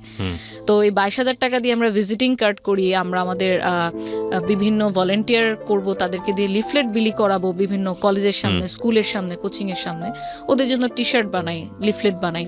প্রতি শুক্রবারে জুম্মার সময় আমরা ওইখানে মসজিদের সামনে লিফলেট বিলি করাই। ইভেন কখনো এমনও হয়েছে যে আমি আর ও সরাসরি নিজেই দাঁড়িয়ে লিফলেট দিচ্ছি, যেটা আমার ফ্যামিলিতে কেউ কোনোদিন, মানে আজকে যা আমি বলবো তা হয়তো আমার ফ্যামিলির মানুষ আজকেই আমার কাছ থেকে প্রথম শুনবে, তার আগ পর্যন্ত শুনে নেই। তো বসুন্ধরা সিটির মতো মার্কেট, বসুন্ধরা সিটির সামনে দাঁড়িয়ে আমি মানে নিজে দাঁড়িয়ে লিফলেট বিলি করেছি। কারণ তখন যদি আমার জায়গায় আমি আরেকটা ভলেন্টিয়ারকে নিয়োগ করি, তাকে তো কিছু একটা টাকা আমাকে দিতে হবে। তো এভাবে করে মার্কেটিং যখন আমরা করি, আমরা লাকি ছিলাম যে আমরা আমাদের উদ্যোগটা নিয়ে ফেব্রুয়ারি মাসে, যখন অলমোস্ট বিয়ের একটা আমেজ চলে, প্রথম অবস্থাতে আমরা 2-3 জন ফ্রেন্ড সার্কেল থেকে আমরা কাজ পেয়ে যাই। তখন পর্যন্ত নাম দেওয়া হয়নি প্রতিষ্ঠানের নাম আমরা ভার্বালি একটা দিয়েছি, যেটা ফেসবুক পেজে ছিল, রোজ পেটাল ডেকোর, এই নামে আমাদের ফেসবুক পেজটা ছিল। তো তখন তো ইন্টারনেট বলতে যা বুঝি, আমার বাসায় যেহেতু পার্সোনালি 94 থেকে আমি কম্পিউটার ইউজ করি, তো ইন্টারনেটে ব্রাউজিং কিভাবে কোন ওয়েবসাইটে করব, কি কি পাওয়া যায়, মোটামুটি আমার ভালো একটা জ্ঞান ছিল। তো স্যাম্পল ডেকোরেশন, স্যাম্পল 1, স্যাম্পল 2, যেহেতু আমি কোনো কাজ করিনি, আমি নতুন, আমার নিজের কোনো পোর্টফোলিও নেই, তো ওরকম করে আমি কিছু ডিজাইন নামিয়ে আমরা আমাদের পেজটা সাজাই যে আপনি যদি কোনো কাজ করাতে চান আমরা এরকম করে দিতে পারবো। ফেসবুকে অনলি ফেসবুকে, আমাদের কোনো ওয়েবসাইটও ছিল না। তো পরে ওখান থেকে কিছু কাজ আসে, আমি যে অলরেডি কাজ শুরু করে দিলাম, আমি কাজ করছি, উইদিন 6 মান্থ আমার বাসায় কেউ জানতো না। এবং এটার কারণটা যদি বলি, আমি জানতাম যে এটা আমার বাসায় অ্যাকসেপ্ট করবে না। ইভেন্ট ম্যানেজমেন্ট জিনিসটা আসলে কি, ইভেন্ট প্ল্যানার বলতে আমরা কি বুঝি, এটা আমার মনে হয় যে এখন পর্যন্ত এই 2020-তেও আপনার 40% মানুষের মনে হয় কোনো আইডিয়া নেই। ইভেন্ট ম্যানেজমেন্ট জিনিসটা আসলে এখন পর্যন্ত প্রায় 40%-এর মানুষ অ্যাকুরেট বোঝে না যে ইভেন্ট ম্যানেজমেন্টটা কি। এই কারণে আমি আমার বাসায় শুরু থেকে বলতে চাইনি, কারণ আমি মানে আব্বুর সাথে যেহেতু আমি আগেও মেনশন করেছি যে অনেক ফ্রি, আমি অনেক স্টাডি ট্যুরে চলে গিয়েছি, শুধু একটা হোয়াইট পেপার দিয়ে যাবো, একটা সাইন করে দাও। কারণ আমাদের স্কুলের বা কলেজের নিয়ম ছিল যে পারমিশন লেটার লাগবে গার্জিয়ানের, তাহলে তুমি যেতে পারবা। তো সেই জায়গা থেকে আমি জানতাম, আব্বুকে বুঝতাম যে কোন কাজটা করতে গেলে এখানে বাধা আসবে। কিন্তু আমি ভেতর তখন এটাও ফিল করছি যে আমি যদি এখন কোন একটা স্টেপ না নেই, তাহলে যেভাবে চলছে এভাবে আদৌ কয়দিন চলতে পারবে। তো এই জন্য আমি জানাইনি, ইচ্ছে করে আমি ইন্টেনশনালি 6 মাস পর্যন্ত আমি জানাইনি। ইভেন হয়তো আমি আরো বেশি দিন জানাতাম না, কিন্তু যখন দেখলো আমি রাত জাগা শুরু করলাম, রাত জেগে আমি ডিজাইন করতাম, বিভিন্ন ডিজাইন কালেকশনে নামাতাম, আমি ক্রিয়েটিভ কাজ করতাম, আমার বার্থডে সেটটা কিরকম হলে ভালো হয়, মেয়েদের জন্য হলে কি, বিভিন্ন অফার টফার আমাদের পেজে দেওয়া লাগতো। তারপর একদিন যখন আমার লিফলেট কিছু আমার বাসায় ছিল, আব্বু একদিন এমনিতেই হয়তো আমার অ্যাবসেন্সে রুমে ঢুকে তখন লিফলেটটা হাতে পেয়ে গেল। এটা মানে উনি ওয়েট করছিল যে কখন আমি বাসায় ব্যাক করব কলেজ থেকে। তো সেই দিন তো একদম পুরো ধরা। তা আমি আবার ছোটবেলা থেকে এরকম, ভালো হোক মন্দ হোক যেটাই হোক, আমি মিথ্যা কথা কখনো বলি না, কারোর সাথেই না। এখন যদি আমাকে মার খেতে হয়, বকা খেতে হয়, খাবো, কিন্তু মিথ্যা বলবো না, কারণ মিথ্যা 1 দিন 2 দিন 3 দিন আমাকে সেভ করবে। এরপরে সো আব্বুকে বললাম যে আব্বু আমি এরকম বিজনেস শুরু করছি। কিসের বিজনেস? এগুলো কি? বেলুন দিয়ে ডেকোরেশন, বিয়ের স্টেজ, এগুলো কি? আমি বললাম যে আমি বিজনেস শুরু করছি আমার ওই ফ্রেন্ডের সাথে। তো আমাদের এমনিতে কোথাও মুভ করতে হয় না, কারণ আমি তো জানি ওনার কনসেপ্টটা। আমি কোথাও যাচ্ছি, একা যাচ্ছি, গাড়ি ছাড়া যাচ্ছি, কোথায় যাচ্ছি, এগুলো নিয়ে তো উনি তো কনসার্ন হবে, এবং সেটা আমাকে করতে দিও না 100% শিওর। তো ওনাকে কনভিন্স করার জন্য আমার যতটুকু ইনফরমেশন ওনাকে দেওয়া দরকার ততটুকু দিলাম, যে দেখো আমি আমার ফ্রেন্ডের সাথে করতেছি, এটা একটা অনলাইন বেস, আমাকে কোথাও যেতে হয় না, আমি বাসায় থেকে কাজ করি, নেটে আমাদের অর্ডার আসে, আমি নেটেই আবার মেল করে এই জিনিসটা আমি আমার লোককে পাঠিয়ে দিই যে আমার অমুক ভেন্যুতে। কিছুটা ইনফরমেশন একে আমাকে হাইড করতে হয়েছে, না তো আমি আগাতে পারবো না। পরে উনি কোনোভাবে ওই দিনটা পার হইলো, বাট দেন যখন উনি এটাকে আরো ডিপলি বোঝার চেষ্টা করলো, আমারই তো বাবা, আমার শরীরে ওনার রক্ত, তো আমিও যেরকম ওনাকে ডিপলি বোঝার চেষ্টা করি, উনিও আমাকে ডিপলি বোঝার চেষ্টা করে। তো একদিন এরকমই খাওয়ার টেবিলে বসে জিজ্ঞেস করতেছে যে হচ্ছে এরকম এখন পর্যন্ত কবে এটা আসলে স্টার্ট করলাম, আর ওনাকে জানাইনি কেন, টাকাই বা পেলাম কোথায়। তো পরে আস্তে আস্তে আমি বললাম যে এরকম আমরা দুজন মিলে যেহেতু করছি, একার উপর বার্ডেনটা পড়েনি, কিছু আমার সেভিংস ছিল, কিছু রোজারিদের আমার ঈদি ছিল, সবকিছু মিলিয়ে আমি করছি। তো বলে তো এখন এটা অফিস, কারণ ওনার তো মেন্টালিটি ওরকমই যে আমার একটা অফিস থাকতে হবে, একটা ইনস্টিটিউশন থাকতে হবে, যেখান থেকে অর্গানাইজেশন থাকতে হবে, যেখান থেকে আমার আন্ডারে লোক কাজ করবে, আমি ওখানে বসে বসে অফিস করব। ওনার মেন্টালিটিটা এরকমই। বললাম অফিস তো এখন ইনিশিয়াল পর্যায়ে তো আর অফিস নেওয়া যাবে না, এখন তো আমাদের ওরকম পুঁজি নেই। তো উনি আমাকে অফার করলো যে আচ্ছা এই বিজনেসে ফিউচারটা কি শুনি, তাহলে আমি তোকে টাকা দিতেছি। কিন্তু আমাদের দুজনেরই মাইন্ডসেট এরকম ছিল যে আমরা এটা নিয়ে কতটুকু আগাতে পাবো এই ব্যাপারে তো আমরা নিজেরাই নিশ্চিত না। সো হোক সেটা বাবার টাকা, কিন্তু অলরেডি আমি একটা ক্রাইসিস পজিশনে আছি, আমার বাবার টাকার প্রত্যেকটা টাকা কিভাবে একদম 100% ইউটিলাইজ করা যায় সেই চেষ্টাতেই আছি। সো এখান থেকে আমরা কোনো সাপোর্ট নিব না, ওর ফ্যামিলি থেকে কোনো সাপোর্ট নেয়নি, আমিও নেইনি। তাবুকে বললাম যদি লাগে আমি চেয়ে নিব। বাট দিনকে দিন দেখলাম যে যখন ইভেন্ট ঘন ঘন আসতেছে, আমাকে ঘন ঘন বাইরে যাওয়া লাগতেছে, আমি বাসায় বসে বসে পেপার কাটিং করে জিনিসপত্র বানাচ্ছি, তো আব্বুর কোনো দিক থেকে এই কাজটাকে সম্মানজনক মনে হলো না। ওনার দৃষ্টিভঙ্গি থেকে মনে হলো যে আমি হয়তো কোনো সহজ সরল ভাষায় যেটাকে কামলা খাটা বলে, যে আমি কামলা খাটতেছি, এটা কোনো ব্যবসায় পর্যায়ে পড়ে না, এটাকে ব্যবসা বলে না। আচ্ছা, তো আব্বুর কাছে এই কাজটা তখন যেটা বুঝলাম যে সম্মানজনক মনে হচ্ছে না, কারণ উনি তো দেখে আসছে, নিজেও ব্যবসা করে আসছে, যে একটা অফিস থাকবে, সাথে কিছু অ্যাসিস্ট্যান্ট থাকবে, ওখানে বসে অফিস করবে, কাজের লেভেলটাই অন্যরকম। বাট যখন দেখতেছে যে আমি ক্লায়েন্ট থেকে অর্ডার নিচ্ছি ঠিকই, কিন্তু আমি বাসায় বসে অনলাইনে চ্যাটিং করছি, বা হচ্ছে আমার হাতের করার যে কাজগুলা, বেলুন দিয়ে কোনো কাজ বা হ্যান্ডিক্রাফট আইটেম, এগুলো নিজে বাসায় বসে বসে করছি, স্টিকার কাটছি, তখন এই জিনিসটা ওনার কাছে ভালো লাগলো না, যে আমার মেয়ে কেন আমার মেয়ে কেন এই ধরনের কাজ করবে, এটা কি কোনো কাজের মধ্যে পড়ে নাকি। আমাকে পরে এক পর্যায়ে এরকম অফার করে বসলো যে তোমার মান্থলি কত টাকা লাগবে, তুমি বাসায় বসে থাকো, আমি তোমাকে টাকা দিচ্ছি। দ্য থিং ইজ দ্যাট আপনি তো এখনো বিয়ে করেননি। না, আমি বাবা, আমার একটা মেয়ে আছে, 3 বছর বয়স ক্রস করেছে। আপনার বাবার ব্যাপারটা আমি ফিল করতে পারি, আপনি যেটা বলছেন সেটা 100% রাইট। আমার মেয়ে হলেও আমি খুব টেনশনে থাকতাম। এটাকে আসলে নেগেটিভলি নেওয়ার কিছু নাই, but it happen in family, right? Okay, বলেন তারপর। তো তারপর যখন আমাকে যখন দেখলাম আমি কাজে খুব মশগুল হয়ে যাচ্ছি, খুব ডিপলি কাজটা আমার পড়াশোনার ক্ষতি করে না, বাট আমি কাজটাকে খুব পছন্দ করছি, যত দিন যাচ্ছে আমি এটাতে বেশি ইনভলভ হয়ে যাচ্ছি। আগে হয়তো মান্থলিতে একটা কাজ করতাম বা 2টা, এখন এমনও হয়েছে যে এটা অলমোস্ট আমার 1 বছর হয়ে গেছে, 1 বছর 1.5 বছর রানিং আমার ব্যবসার। তো তখন দেখা গেছে যে আমার একটু বেশি বেশি অর্ডার আসতেছে, তখন অফ সিজনেও আমি কাজ করতেছি, আমাকে পেমেন্ট দেওয়ার জন্য বাসায় বিভিন্ন লোক আসতেছে, হয়তো নিচে দাঁড়াচ্ছে যে ম্যাডাম পেমেন্টটা নিয়ে আসি, এটা একটু কালেক্ট করার জন্য। তো এই যে লোকজন আসতেছে, আব্বুর এটাও টেনশন হয় একজন বাবার দৃষ্টিকোণ থেকে, যে এই যে লোকটা আসলো তার ব্যাকগ্রাউন্ড কি, সে জাজ করতেছে যে হচ্ছে এখন তো আজকে হয়তো সে তোর আন্ডারে আছে, হয়তো ওয়ার্কার বেসিসে আছে, দিনমজুর হিসেবে আছে, কিন্তু এটা কি অ্যাকচুয়ালি ভালো কিনা লোকটার। আমরা যখন কাউকে এমপ্লয়েড করি তখন তো তার সিভি নেই বা কিছু নেই, বাট আমার তো ওদেরকে আসলে হাজিরা বেসিসে কাজ করা, ওর ব্যাকগ্রাউন্ড সম্পর্কে সত্যি কথা বলতে একটা এনআইডি কার্ডও আমার ছিল না। সো আব্বুরও এই কনসার্ন থাকাটা ঠিক ওনার জায়গা থেকে। তো যখন দেখলাম বেশি বেশি ইনভলভ হচ্ছি, তখন আমাকে একটা পর্যায়ে অফারই করে বসলো যে হচ্ছে দেখো তুমি এরকম প্রতিদিন বাইরে যাও, বিভিন্ন ভেন্যুতে যাও, এই যে ভেন্যুতে দাঁড়ায় থাকো, মানুষ আসে কোশ্চেন করে তোমাকে, এটা এরকম কেন হয়েছে, এটা ঠিক করে দেন, একটা পেইন নেওয়া, মানুষের কথা শোনা, আবার একদম লাস্ট পর্যন্ত থেকে তাদেরকে হ্যান্ড ওভার করে দেওয়া। কেউ কেউ অনেকে বিলও কম দিচ্ছিল তখন প্রথম যে ডিড হয়েছে সাপোজ কথার কথা যে 20,000 টাকা কোনো একটা কাজ, সেখান থেকে আমাকে দেখা গেছে যে 5,000 টাকা কেটে দিচ্ছে, 2,000 টাকা কেটে দিচ্ছে। তো এই জিনিসগুলা উনি তো ওনার জায়গা থেকে কিছু হলেও বুঝতে পারতেছিল, কারণ অ্যাকচুয়ালি আমি তো একদম মানে কাদামাটি থেকে গড়ে ওঠা মানুষ। সো তখন বলো যে তোমার মান্থলি কত টাকা হাত খরচ লাগবে বলো, আমি তোমাকে দিচ্ছি, কিন্তু তুমি এই কাজটা অ্যাটলিস্ট করো না, আমার মান সম্মানটা কিছু হইলেও রাখো। ওনার খুব মানে প্রেস্টিজে লাগলো যে আমি এই ধরনের কাজ কেন করছি। এই জায়গা থেকে মেন কনফ্লিক্টটা আব্বুর সাথে আমার শুরু হয়।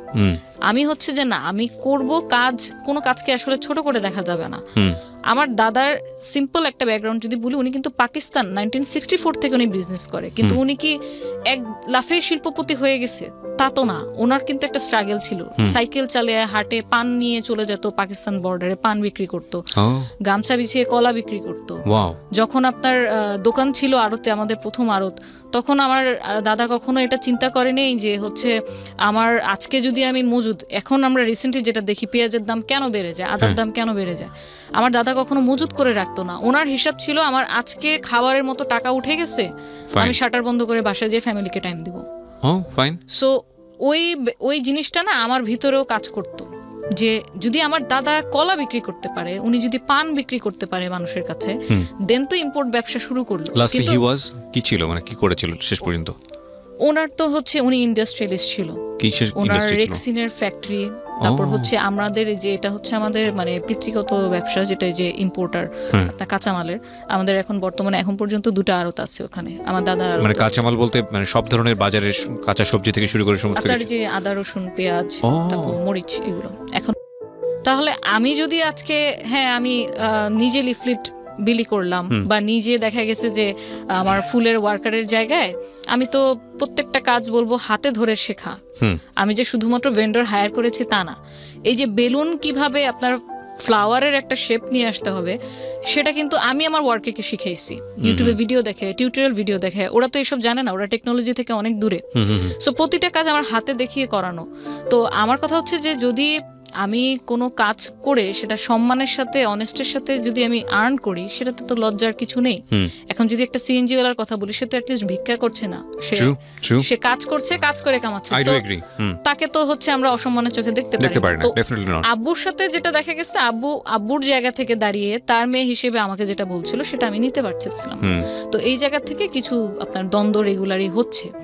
তারপর আমি ফটোগ্রাফি শুরু করি, ফটোগ্রাফিও করি, আমার ফটোগ্রাফি করার শখ ছিল। ওটা নিয়েও দেখা গেল যে না, মানুষের ছবি তোলা ঠিক হবে না, মানুষের ছবি তোলা ঠিক না, এটা অ্যাগ্রি করি। এবং অ্যাগ্রি করি বলেই আমি 2 বছর কন্টিনিউ করে তারপর আর ফটোগ্রাফি করিনি। তো দিন যত যেতে থাকে আমার দিক থেকে আপনার মানে স্কোপটা কমতে আসে। আমি এক সময় হতাশ হয়ে যাই যে আমি তো বাসায় তখন অলরেডি মান্থলি কিছু না কিছু দিচ্ছি, দেখা গেছে যে হচ্ছে আমার প্রতি মাসে বাজারটা হয়তো আমি করে ফেলতেছি। এবং মোহাম্মদপুরে যাওয়ার পর থেকে যেটা হয়েছে যে আমাদের ওই যে একটা কেয়ারটেকার থাকার যে একটা ছোটবেলা থেকে বেড়ে ওঠা, ওই কেয়ারটেকার জিনিসটা আর ছিল না। এখন নিজেদের কেয়ার নিজেদেরই করতে হবে।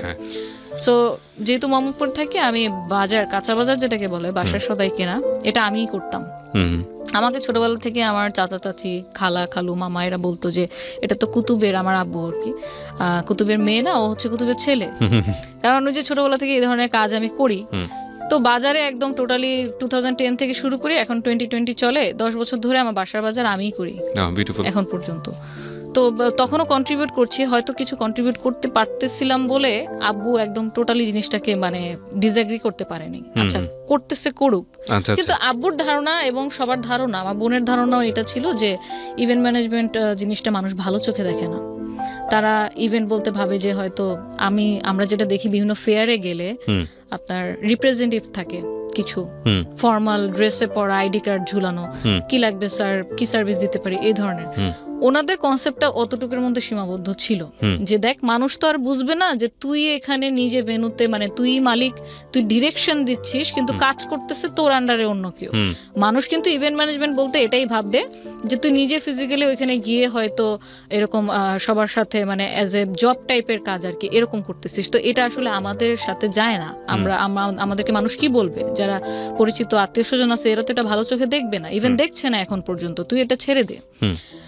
তো এরকম বোনের সাথেও দ্বন্দ্ব চলতেছে, বাবার সাথেও দ্বন্দ্ব চলতেছে। আমাকে এটা মানে ম্যানেজ করতে খুব কষ্ট করা লাগছে। ম্যানেজ আমি ততদিন পর্যন্ত করতে পারিনি যতদিন না আমি আরো বড় বড় কোনো কাজ আমি নিয়ে আসতে পারতেছিলাম। কন্টিনিউ আমরা মার্কেটিং করার চেষ্টা করতেছি কিভাবে আরেকটু ভালো কাজ করা যায়।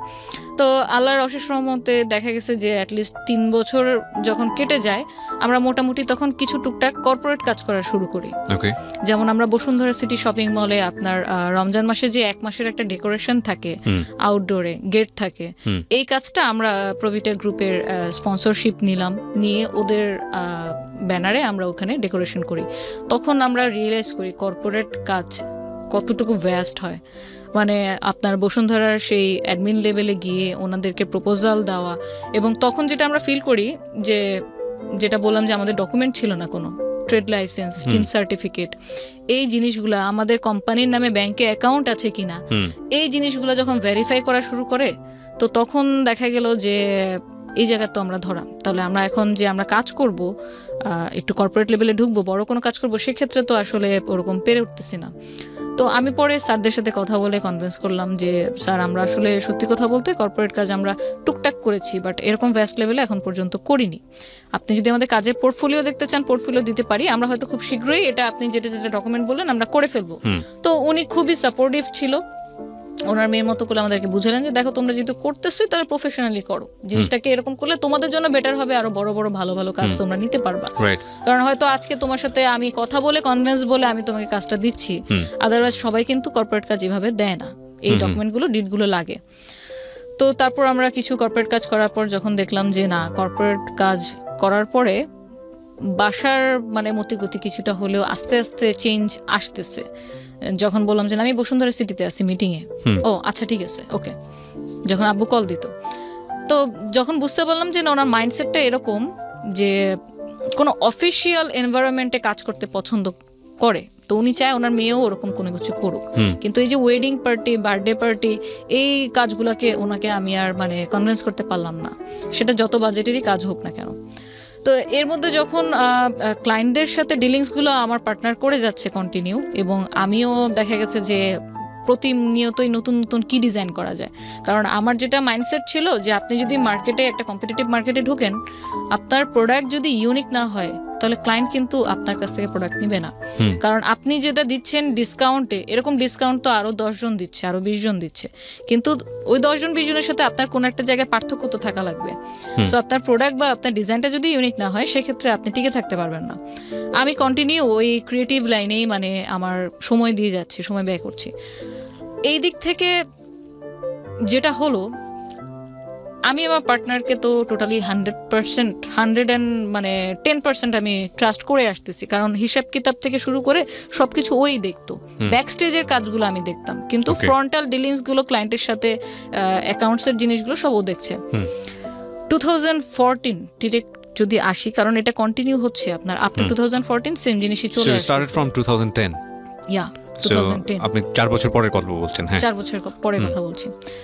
এর মধ্যে তো আমার মানে মোটামুটি একটা নাম টাম হয়ে গেছে, আমাদের পেজে অলমোস্ট আপনার 8000 এর উপর লাইক চলে আসছে, এবং সব অর্গানিক লাইক ছিল, আমরা কখনো পেজ প্রমোশনও করিনি, কারণ ডিজিটাল মার্কেটিং কি তখন আমি জানি না, জানেন না। হ্যাঁ, তো তখন যেটা হলো যে আম্মু সিক হয়ে যায় আপনার 2013 থেকেই। আম্মুর ব্রেনের নার্ভ শুকিয়ে গিয়েছিল, আমরা যেটা বুঝতে পারিনি। তো আম্মু সিক হয়ে যাওয়ার কারণে তখন দেখা গেছে যে মানে বাসায়ও সময় দেওয়া লাগতেছে, পাশাপাশি হচ্ছে আবার ইনকাম কিভাবে বাড়ানো যায় সে চিন্তাও। বাসার মেঝো মেয়ে, বড় বোনের বিয়ে হয়ে গেছে, ছোট দুজন তো আরো ছোট, তো এইসব দেখাশোনাগুলো করা, আম্মুর এই যে হসপিটালে নিয়ে যাওয়া, ডাক্তার কি কি ফলো আপ দিচ্ছে সে ট্রিটমেন্টগুলো বুঝে নিয়ে আসা, সেগুলো আবার ফলো আপ করা, সবকিছু মিলে ভালোই প্রেশার যাচ্ছিল। কিন্তু বুঝতে পারিনি যে আসলে সামনে কি ঝড় অপেক্ষা করছে, ওয়েট করতেছে।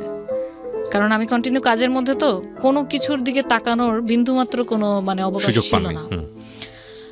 যখন দেখলাম যে একদিন খেতে গিয়ে মানে আম্মু যখন খেতে গিয়ে দেখলাম আম্মুর খাবার এখান থেকে বেয়ে পড়তেছে, আম্মু ঠিকভাবে খাও, তারপর দেখি যে না সে যতই ঠিক করে এদিক দিয়ে পড়তেছে। যখন আমরা কোথাও বেড়াতে যেতাম, হাঁটতেছি, আম্মুকে যদি হাত দিয়ে না ধরি তো আম্মু স্টেবল হতে পারে না, তার ব্যালেন্সটা পিছনের দিকে চলে যায়। তো তখন যখন আমাদের ফ্যামিলিতে 4 জন ডাক্তার, জ্যাঠার সাথে আলাপ করলাম, আমার জ্যাঠা পিজি হসপিটালে কার্ডিওলজি ডিপার্টমেন্টের হেড, তো জ্যাঠার সাথে আলাপ করলাম, বললো যে তুমি একটা নিউরো ডাক্তার দেখাও, ভালো, এটা ব্রেন থেকে হতে পারে। আমরা অ্যাপোলোতে ভালো একটা ইন্ডিয়ান ডাক্তার দেখালাম, ওনার আন্ডারেই পুরো ট্রিটমেন্টটা চলে 1 বছর নাগাদ। যখন দেখালাম তো আমাদের কয়েকটা রিপোর্টের টেস্টের পরে আসলো যে আম্মুর ব্রেনের যে নার্ভটা আছে ওটা আস্তে আস্তে শুকিয়ে যাচ্ছে। নার্ভ তো অনেকগুলো, হ্যাঁ, যেটা আপনাকে কমান্ড করবে যে হচ্ছে আপনি যেটা করছেন এটা ঠিক কিনা, মানে ঠিকভাবে করতে পারছেন কি, ওই নার্ভটা শুকিয়ে যাচ্ছে। তো যার কারণে উনি রান্না করতে গিয়ে হয়তো একবারের জায়গায় 3 বার লবণ দিয়ে দিচ্ছে, এটা আমরা রিয়েলাইজ করতেছি, উনি করতেছে না। নামাজ হয়তো একই নামাজ উনি 2 বার পড়তেছে, উনি বুঝতেছে না।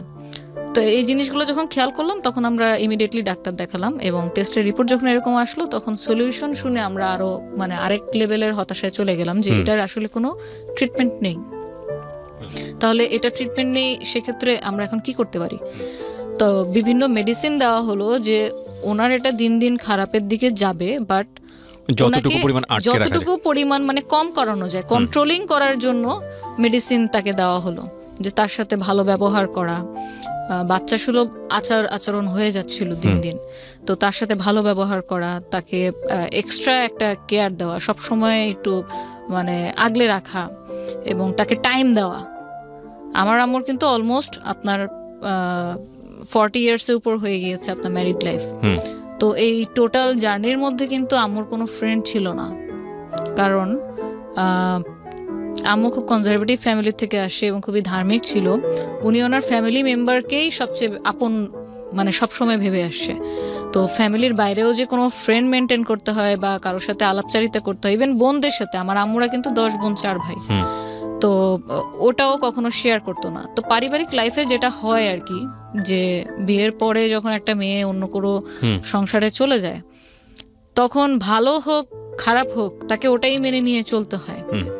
এখন আমরা রিসেন্টলি দেখতেছি অনেকে অনেক লিগ্যাল স্টেপে যাচ্ছে, ওখানে তো আসলে এটা কাউকে বলাই যাবে না, বললে মানুষ কি ভাববে যে আমি হয়তো আমার মধ্যে কোনো কমতি আছে, আমি হয়তো সংসার করতে পারছি না। তো আম্মুর যত ধরনের এই যে আমাদের ব্যবসা আব্বুর ফল হয়ে যাওয়া, বাসা বিক্রি করে দেওয়া, এই সব কিছু না মানে ভিতরে পুষে রাখছে। এবং এটার কারণটা আমরা যদি ডাক্তার না দেখাতাম এবং ধরতে না পারতাম যেটা নিউরোলজি প্রবলেম, তাহলে হয়তো আমরাও এটা বুঝতে পারতাম না। তো যখন ডাক্তারের কাছে যাওয়ার পর ডাক্তার জিজ্ঞেস করলো যে উনি এরকম কেন, আপনার কি নিয়ে কষ্ট? আম্মু খুব সবসময় হাসি মুখে কথা বলতো যে কই কষ্ট, আমার কোনো কষ্ট নেই, ওরা শুধু আমাকে এখানে নিয়ে আসছে। তো ডাক্তারও তো জানে যে এই ধরনের পেশেন্টদের সাথে কিভাবে আসলে তাদের কথাগুলো বের করতে হবে। তখন আস্তে আস্তে ওনার সাথে কথা বলতে থাকে, এবং ঠিক যে পয়েন্টে গিয়ে মানে শুনে যে আমরা এখন ভাড়া বাসায় থাকি এবং আব্বুর আগে অনেক ব্যবসা ছিল, এখন এই মুহূর্তে আব্বুর ইনকাম কোনো কিছু নেই, তখন সে কান্না করে ডাক্তারের সামনে। That was the main diagnosis, যেটা উনি কারোর সাথে ইভেন শেয়ারও করেনি কখনো, আমাদের সাথেও করেনি, ইভেন আম্মুর কোনো বোনদের সাথেও। আমরা কি করি যে আমার এখন সাপোজ আমার খারাপ লাগতেছে, আমি আমার ক্লোজ যে পার্সন, সেটা ফ্রেন্ড হোক ফ্যামিলি হোক, আমি তার সাথে শেয়ার করবো, দোস্ত আমার এরকম ভালো লাগতেছে না, কি করা যায়? কোনো সাজেশন, কোনো মানে ডিসিশন, কোনো ধরনের কোনো ফিলিংস সে কোনোদিন কারোর সাথে শেয়ার করে নাই। আমাদের এদিক থেকে গাফলতি ছিল যে আমরা এটা বুঝে উঠতে পারিনি যে আম্মুর সাথে এই ব্যাপারগুলো নিয়েও কথা বলা দরকার। নর্মালি যেরকম বাইরে যাচ্ছি, আম্মু তোমার কি খেতে মন চেতেছে, তখন তো আমার কিছু ইনকাম করি, হাতে টাকা আছে, কিছু একটা নিয়ে আসতেছি, সে ওটাতেই খুশি। কিন্তু তার ভিতরে যে এত কিছু চলতেছে, নিজের সাথে যুদ্ধ চলতেছে, এটা আমরা কোনো রিয়েলাইজ করিনি যতক্ষণ পর্যন্ত কোনো সিমটম আমরা নিজের চোখে না দেখি। তো যখন এটা ডায়াগনোসিস করা হলো, তারপর ট্রিটমেন্ট শুরু হলো। এখন উইদিন 3 মান্থ মানে আম্মুর অবস্থা এরকম হয়ে গেল যে টোটালি অন্য মানুষ। সে কখনো কখনো কথা উল্টাপাল্টা বলতেছে, মানে এটা কোনো ভাষার মধ্যে পড়ে না, এমনি জাস্ট উল্টাপাল্টা ল্যাঙ্গুয়েজ বলতেছে, কোনো সেন্টেন্সের মধ্যে পড়ে না। মনে হচ্ছে যেন সে অলৌকিক কোনো কিছুর সাথে কথা বলতেছে, কিন্তু অ্যাকচুয়ালি রুমে শুধু আমরাই। কোনো কিছু দিয়ে তাকে থামানো বা তার কাছ থেকে কোনো অ্যান্সার বের করা, এরকম কোনো কিছুই আমরা পারতেছিলাম না। অলমোস্ট 8 মান্থ আপনার এভাবেই চলতে থাকে। নিজেকে অনেক হার্ট করতে করতে দেখা গেছে এখান দিয়ে আপনার ব্লিডিং হচ্ছে। সো 24 আওয়ার্স অবজারভেশনে রাখতে হতো কে না কাউকে না কাউকে। তখন যখন দেখলাম যে আপনার মানে প্রতিদিনই অবস্থা খারাপের দিকে যাচ্ছে, ভালো তো হচ্ছেই না। বাথরুম সে কোনো কন্ট্রোল নাই। বাথরুমের কন্ট্রোল প্রায় আপনার মানে 8 মাস পরে গিয়ে টোটালি আউট অফ কন্ট্রোল হয়ে যায়। তখন আমরা যে আপনার অ্যাডাল্ট যে ডাইপার আছে আমরা সেটা ইউজ করা শুরু করি। তো তার জন্য একটা মেইড রাখা হয়েছিল, উনিও খুব বয়স্ক ছিল, আমরা খালা বলতাম ওনাকে। একদম যেহেতু আমরা বাসায় থাকি না, আমার ছোট 2 বোন হচ্ছে স্টুডেন্ট, আমি পড়ালেখা করতেছি, পাশাপাশি কাজ করতেছি। আব্বু তখনও চেষ্টা করতেছে কি করা যায়। কিছু কিছু উনি ইনকাম দিত, মানে না দিলে বাসা কেমনে চলতো। সেভিংস ছিল, কিছু কিছু ইনকাম করতো, কিন্তু পার্মানেন্ট যে কোনো একটা ইনকাম সোর্সের সলিউশন সেটা কিন্তু তখনও হয়নি। অ্যান্ড ইটস অলমোস্ট মানে 2013 শেষের দিকে। তো যখন দেখলাম যে আম্মুর এরকম কোনো মানে ভালো তো হচ্ছেই না, দিন দিন আরো খারাপ হচ্ছে, তখন দেখলাম যে আমার কাজের প্রেশার কিছুটা যদি কমিয়ে দিয়ে আমি আম্মুর দিকে সময় দিই, হয়তো তার মানে মেন্টাল যে স্টেটটা আছে সেটা একটু বেটার হইতে পারে। তো তখন এক পর্যায়ে দেখলাম যে আম্মুর নিজের উপর থেকে টোটালি কন্ট্রোল নাই, এবং 6 মাস পর্যন্ত ওনার কোনো জ্ঞান ছিল না। মানে কি করতেছে? আমি তানিয়া, আমার ছোট 2 বোন, আমরা যে তার মেয়ে, আব্বু যে তার স্বামী, ওই বাসায় কে কে থাকে, শি হ্যাড নো সেন্স, তার কোনো সেন্স নাই টোটালি। যদি আপনি বলেন যে একটা মেন্টাল পেশেন্ট যেরকম থাকে, যে তার স্মৃতিশক্তি হারিয়ে গেলে যেরকম হয় অবস্থা, আম্মুর অবস্থা ওরকম ছিল, যে কিছুই বুঝতেছে না। একটা বাচ্চাকে আমরা কি করি, সে কিছুই বুঝে না। আমি তাকে কি কমান্ড করতেছি, বাবা তুমি বসো, বাবু তুমি খাও, বাবা তুমি এটা ধরো না, ওই বাচ্চা কিন্তু ততদিন পর্যন্ত আপনার ল্যাঙ্গুয়েজ বুঝবে না যতদিন পর্যন্ত না তার মধ্যে ভাষার বোধটা আসবে। তো আপনি ধরে নিতে পারেন যে আমার আম্মু আবার মানে সেই বাচ্চার কালেই চলে গেছে। তো তখন আমরা হয়ে গেছি গার্জিয়ান। তখন তাকে এইভাবে বুঝানো, সে খেত না। ট্যাবলেট যে দিচ্ছে ডাক্তার, ট্যাবলেট কিভাবে খাওয়াবো, কারণ উনি তো ট্যাবলেট দিলে তো ছুঁড়ে ফেলে দিতেছে, এদিক ওদিক ফেলে দিতেছে, মুখ থেকে ফেলে দিতেছে, খাবে না, তিতা। তারপর কলা ছিলে, কলায় ভরে ভরে তাকে ওই ট্যাবলেট খাওয়াইছি, কারণ এই ট্যাবলেট যদি না খাওয়াই তাহলে আমার হাইপার টেনশন আরো বাড়তে থাকবে, আর যত বেশি হাইপার টেনশন বাড়বে উনি ফিজিক্যালি তত মানে নিজেকে হার্ট করবে।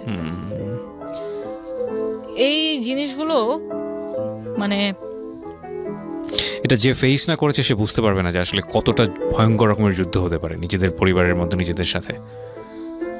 মানে আপনি ভেবে দেখেন যে মানুষটা তার লাইফের অলমোস্ট মানে 42 ইয়ার্স শুধু সংসার জীবনে কাটিয়ে দিছে, তার স্বামী তার বাচ্চাদেরকে নিয়ে। এবং আমার আম্মু ফ্যামিলিতে অ্যাকচুয়ালি মেজো ছেলের বউ, কিন্তু বড় বউ হিসেবেই আসলে গিয়েছে, কারণ আমার জ্যাঠা যেহেতু তখন ডাক্তার পাশ করেনি, সো উনি এমবিবিএস এর জন্য ওয়েট করতেছিল। তারপরে বিয়ে শাদী করলেন। আব্বুর যেহেতু পছন্দের বিয়ে ছিল, উনি আগেই বিয়ে করে ফেলছে। তো আমার আম্মু কিন্তু মা হওয়ার আগেই মা হয়ে গেছে, মানে ওনার নিজের সন্তান হওয়ার আগেই ছোট ছোট দেবর কিন্তু মায়ের মতো করে মানুষ করছে। ওনার হচ্ছে 8টা দেবর। তো 8টা দেবরকে লালন পালন করা, বড় করা, শ্বশুর শাশুড়ি খেদমত করা, তারপর আমরা হলাম, আমাদের কি করা, কতটুকু ভয়ঙ্কর। আপনি যেটা বলছেন we can realise, yes. But the thing is that আপনি সন্তান হিসেবে এই জিনিসগুলো রিয়ালাইজ করেছেন, এবং অনেক সন্তানই এটা করে না।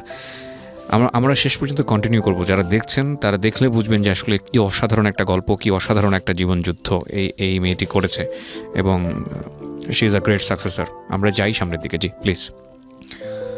এবং আপনি বলছিলেন যে ওই সময়ই বোধহয় আপনার পার্টনারের সাথে কোনো একটা বিষয় নিয়ে কথা বলতে যাচ্ছিলেন। হ্যাঁ, এটাতে আসতেছিলাম। তো আমার সাথে যখন এই ট্রিটমেন্ট চলতে থাকে, একদিন হঠাৎ আমরা কিন্তু খুব ভালো কাজ করতেছিলাম। আমাদের অলমোস্ট তখন আমি যদি একটু মেনশন করি, আমরা 100টার উপর ওয়েডিং ইভেন্ট করে ফেলি 4 বছরে, উইদিন 4 ইয়ার্স 100টার উপর ওয়েডিং ইভেন্ট করে ফেলি, এবং বার্থডে প্লাস আপনার 40-50টার মতো হয়ে যায়। আমরা আস্তে আস্তে খুব রিনোন হয়ে যাই, আমাদের রেগুলার কাজ আসতে থাকে, আমরা কাজ করতে থাকি। হয় কি, আমি জাস্ট নিজের লাইফে আমার আব্বুর প্রতিচ্ছবি দেখতে পারতেছিলাম। আমার আব্বু যতগুলো কর্মচারীকে হাতে ধরে কাজ শিখাইছে, সেই কর্মচারীগুলো একটা পর্যায়ে গিয়ে আব্বুর সাথে বিট্রে করছে, এবং এক্স্যাক্টলি সেম জিনিসটা আমার ক্ষেত্রে হয়েছে। আমি 4 বছর ধরে হাতে কলমে ধরে what is event management, event ম্যানেজমেন্টে কি কি জিনিস থাকে, আমরা কিভাবে ক্লায়েন্টকে অ্যাপ্রোচ করব, ক্লায়েন্ট কিভাবে আমাদের খুঁজে পাবে, আমরা কাকে দিয়ে কোন কাজ করাবো, কোন জিনিস কোথায় পাওয়া যায়, কোন কাজের বিল মার্কেট ভ্যালু অনুযায়ী কতটুকু রাখলে আমরা কাজের ডিলটা লক করতে পারবো, ক্লায়েন্টকে প্রেজেন্টেশন কিভাবে দিব, বার্গেন কোন লেভেলে করব, প্রফিট মার্জিন কত থাকবে, আমাদের মার্কেটিং কস্ট পরবর্তীতে কি কি থাকবে, ইচ অ্যান্ড এভরি ডিটেল হাতে কলমে শিখানো হয়েছে। কারণ ও তো ওই ব্যাকগ্রাউন্ড থেকে ছিল না, বাট আমার তো পার্সোনাল এক্সপিরিয়েন্স ছিল। ইনস্ট্যান্ট একদিন 2014 ফেব্রুয়ারিতে জাস্ট এমনি কোনো আগের থেকে কোনো ঝগড়াঝাটি নেই, কোনো মারামারি কাটাকাটি, নাথিং, ইনস্ট্যান্ট একদিন বলে বসলো, তানিয়া আমি আর পার্টনারশিপে বিজনেস করব না। তো আই সেড ওকে, রিজন, কারণ কি, কোনো প্রবলেম হয়েছে আমাকে বলো, শেয়ার করো। তো বললো যে না কোনো প্রবলেম নাই, বাট আমার কাছে মনে হইতেছে পার্টনারশিপে বিজনেস করা আর উচিত হবে না, আমি পার্টনারশিপে বিজনেস করতে চাই না। তো এখন সবচেয়ে তখন আমার কাছে যেটা মনে হলো যে আমি এত কিছু করলাম, জাস্ট কিছু যদি ডকুমেন্টস থাকতো আমার, আমি হয়তো এই সিচুয়েশনটাকে, যখন আমার আম্মু অলমোস্ট মানে এরকম এত অসুস্থ, আমি এত টেনশনে আছি, এখন বাসায় অ্যাডিশনাল আম্মুর একটা ওষুধের খরচও অ্যাড হয়েছে, এবং যে ওষুধগুলো দিত তাতে মান্থলি আপনার 5-6 হাজার টাকা দিয়ে শুধু ওষুধের খরচে চলে যেত। তো তখন আসলে আমার মাথায় কাজ করতেছিল না, আমার জাস্ট এটা মনে হচ্ছিল যে আমি সবচেয়ে বড় ভুল যেটা করলাম, পার্টনার হিসেবে নিয়েছি, সেটার কোনো ডিড আমাদের ছিল না। আমরা যে রোজপেটাল ডেকোর নামটা দিলাম, ট্রেড লাইসেন্স তো করিনি, বাট অ্যাটলিস্ট এরকম যদি একটা ডিড থাকতো যে কোনো পর্যায়ে গিয়ে যদি আমাদের মনে হয় আমরা একসাথে কাজ করব না, তাহলে সেক্ষেত্রে আমাদের ডিসিশনটা কিভাবে হবে, কোন ওয়েতে হবে, যে থাকতে চাচ্ছে না সে চলে যাবে, সে কি কোনো রেভিনিউ বা কোনো গুডউইল কোনো কিছু সে ক্লেম করতে পারবে, নাকি মানে কি হবে, এই ব্যাপারটা নিয়ে না আমাদের কোনোদিন মানে ওরালিও কোনো বিষয়ে আলোচনা হয়নি। কারণ হবে কেন, সে তোমার বেস্ট ফ্রেন্ড, তার সাথে আমার মানে প্রত্যেকটা কাজের সম্পর্ক পার্সোনাল, সে আমার সাথে ফ্যামিলির সাথে মানে এত বেশি মিলে গেছিল যে আমার যে পুরান ঢাকায় দাদির বাড়ি, আমি তাকে সে আমার ফ্রেন্ড লাগে, অথচ তাকে আমার সেই বাসাতেও ঘুরতে নিয়ে গেছি, সে ওখানে ঘুরছে, আমার দাদি তখন বেঁচে ছিল, সবাই তাকে খুব আদর যত্ন মানে খুব ভালোভাবে তাকে ট্রিট করছে। তো সে আমার এত ক্লোজ ফ্রেন্ড, তার তো মুখ দিয়ে এই কথা আসার কথা না। সো যখন হুট করে এরকম একটা প্রপোজাল ওর কাছ থেকে পাই যে ও আমার সাথে আর থাকতে চাচ্ছে না, ও আলাদা মানে এই বিজনেসই করবে, বাট আলাদা কোনো একটা নাম নিয়ে করবে, ওর পার্সোনাল নাম নিয়ে করবে, তো তখন সাধারণভাবে আমি কোশ্চেন করলাম যে আচ্ছা ঠিক আছে, তুমি যেহেতু থাকতে চাচ্ছ না, তাহলে রোজপেটাল ডেকোর এটা আমি কন্টিনিউ করব, তুমি তাহলে তোমার নতুন নামে করো। হ্যাঁ, আমি কোনো ঝামেলাতেই আসলে জড়াতে পছন্দ করি না, ঠিক আছে তুমি করো। ওটাতেও হচ্ছে প্রবলেম ছিল, কারণ অলরেডি তুমি কেন একটা মানে অলরেডি এটা একটা রেপুটেশন গেইন করে ফেলছে, 9,000 লাইক আছে, 8,000 লাইক আছে পেজে। সো সে মানে আমাকে চ্যালেঞ্জ থ্রো করলো, যেটাকে বলে ডিরেক্ট ভাষায়, যে তুমি যদি আসলেই কাজ জানো তাহলে তুমি মার্কেটে এসে দেখাও অন্য নামে, একই সাথে দুজন শুরু করে দেখি কে আগে যায়। ফাইনাল ডিসিশনটা কি হলো আলটিমেটলি? জিনিসটা তো খুব মানে আমি জানি এটা কাদা ছোড়াছুড়ি হয়েছে এবং এটা নিয়ে অনেক ধরনের অভিজ্ঞতা, খুব ব্যাড এক্সপেরিয়েন্স আপনার আছে। সো রোজপেটাল ডেকোর যেটা আপনি বলছিলেন, ওটা কি আপনারা দুজনে শেয়ার করলেন না বন্ধ করে দিলেন? না, ওটা এখন আলটিমেটলি মিউচুয়াল ডিসিশন যেটা হলো যে ওটা টোটালি বন্ধ, এবং দুজন দুটো নাম, এবং আমি যে নামে এখন পরিচিত সিইও হিসেবে এটা হচ্ছে ভার্সেটাইল ইভেন্ট মেকার। ওরপর আপনি ভার্সেটাইল শুরু করলেন। তো ইন দ্য মিন টাইম 4 বছর কাজ করার পরে কি আপনার মনে হয়েছিল যে না ঠিক আছে, কোথায় কোথায় ভুল ছিল, রেজিস্ট্রেশনে ভুল ছিল, বা পাবলিকলি এটাকে প্রপার্টি বানাতে হলে গভর্নমেন্ট রেজিস্ট্রেশনের প্রয়োজন হয়? এক্স্যাক্টলি। সো আমি জাস্ট সেটাই করলাম যে আমার এই 4 বছরের যে বিটার এক্সপিরিয়েন্সটা হলো, যে কি কি গাফিলতির কারণে আমি আজকে এই দশা হলো, আমি সেই সবকিছুই আমার এই নেক্সটের ক্ষেত্রে আমি ইমপ্লিমেন্ট করলাম। আমার এখন ট্রেড লাইসেন্স, টিন সার্টিফিকেট, নিজস্ব অফিস, সবকিছুই, এবং আমার সোর্সিং আমি ছাড়া কেউ জানে না, যে ভুলটা আমি আমার মানে পাস্ট এক্সপিরিয়েন্স আর কি গেইন করলাম। তো যখন শুরু করলাম তখন আমার জন্য একটু ডিফিকাল্ট ছিল যে নতুন একটা কোম্পানি, কারণ সবচেয়ে মোস্ট ডিফিকাল্ট পার্ট ছিল যে ক্লায়েন্ট যেহেতু ও ডিলিংস করতো, সো ক্লায়েন্টের আপনি ফোন নাম্বার বলেন, মেল আইডি বলেন, আমার কাছে কিন্তু কোনো ডকুমেন্টস নাই, সবকিছু ওর কাছেই ছিল। তো তারপরেও আমি সাহস নেই, কারণ আমাকে তো করতে হবে। আমি অলরেডি বাসায় সাপোর্ট দিয়ে যাচ্ছি, এখন যদি মাঝপথে এসে আমি এভাবে বন্ধ করে দিই, অলরেডি এখন বাসায় আরও কন্ট্রিবিউশনের দায়িত্ব বেড়ে গেছে, তো তখন কি করব? তো আমি কোনো ঝামেলা না জড়ে আমি ওকে ওর মতো থাকতে দিই, আমি আমার মতো থাকি। আমি ওদিন থেকে ওর পর থেকে, সেই মুহূর্তের পর থেকে আমি ওর সাথে আর কোনো কন্ট্যাক্ট আজ পর্যন্ত করিনি। তো 2014 নতুন জার্নি শুরু হলো আমার ভার্সেটাইল ইভেন্ট মেকারের। এখন আলাদা তো হলাম, কিন্তু অ্যাকচুয়ালি কি আলাদা হলাম? কারণ যেই লোকগুলোকে আমি মাইনে দিতাম, যে লোকগুলোকে দিয়ে আমি কাজ করাতাম, সে তো সেম লোকগুলোকে দিয়ে এক্সট্রা পেমেন্ট দিয়ে সে কাজ করিয়ে নিচ্ছে। যে ওয়্যারহাউস থেকে আমি রেন্টে কাপড় বা ফুল ভাড়া করতাম, সে তো সেম ওয়্যারহাউস, ওই জায়গা থেকে নিচ্ছে। তাহলে আমি শুধু নামটা পরিবর্তন করলাম, কিন্তু আমার আর বাকি সবকিছুই কিন্তু কঙ্কালটা কিন্তু সেম রয়ে গেল। এই জিনিসটা নিয়েও যখন ফিউচারে দেখলাম যে না আমি বুকিং দিচ্ছি, টাইমলি পাচ্ছে না, বলছে সেই বুকিং এ চলে গেছে, না উনি আগে বুকিং দিচ্ছে, এটা নিয়েও যখন দেখলাম যে দুটা না, আমি তখন ভাবলাম ভাই আমি ওয়েডিং এ কাজই করবো না, আমি টোটালি আমার লাইনই চেঞ্জ করে ফেললাম, আমি ওয়েডিং এ কাজ করব না, আমি শুধু বার্থডে নিয়ে করি, দেখি আল্লাহ কি রাখছে কপালে। জানি না আল্লাহ কোত্থেকে এত সাহস, এত শক্তি, এত ধৈর্য আমার মধ্যে দিচ্ছে যে আমি কোনো কিছু নিয়ে ঝামেলা করতে চাইনি। আমি জাস্ট ফোকাস করছি আমার গোলে, আমি কি করতে চাই। কোনো একটা সোশ্যাল ইভেন্ট, আপনার বার্থডে ইভেন্ট ছিল, লাকিলি ওনারা মনে হয় যেন আল্লাহ তাকে ফেরেশতা হিসেবে পাঠিয়ে দিছিল আমার লাইফে, নয়তো আমার এই টার্নিং পয়েন্টটা আসতো না জার্নির। তো ওনারা পেশাগতভাবে ছিল সেনাবাহিনীর, ওনার হাজব্যান্ড ওয়াইফ, ওনাদের ছেলের বার্থডে ছিল।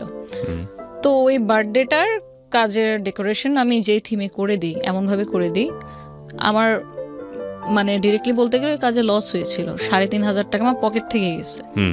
বাট মনে করেন যে আমি আজকে আপনার সামনে বসে কথা বলতেছি, আমি ধরে নিব যে আমি হয়তো ওনাদের সাথে পরিচয় না হলে আমি হয়তো আজকে আপনার সামনে কথাও বলতে পারতাম না, কারণ ওই পজিশনে আমি যেতে পারতাম না।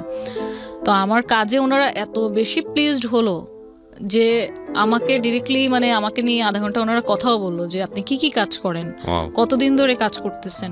যখন আমি ওনাদের সাথে আমি বললাম যে আমি সবাইকে সত্য কথা বলি, আমার সাথে এই হয়েছে, আমি এত তারিখ থেকে 2010 থেকে কাজ শুরু করছি, এর মধ্যে কর্পোরেট এদের সাথে কাজ করছি, তো আপনাদের যদি নেক্সটে কোনো কাজ হয় আমাকে বলেন। আমি কিন্তু জাস্ট সোশ্যাল ইভেন্ট এই ধরনের হিসেবে আমি বলছি, বাট আমি জানতাম না যে আমার সামনে এত বড় একটা অপরচুনিটি ওয়েট করতেছে।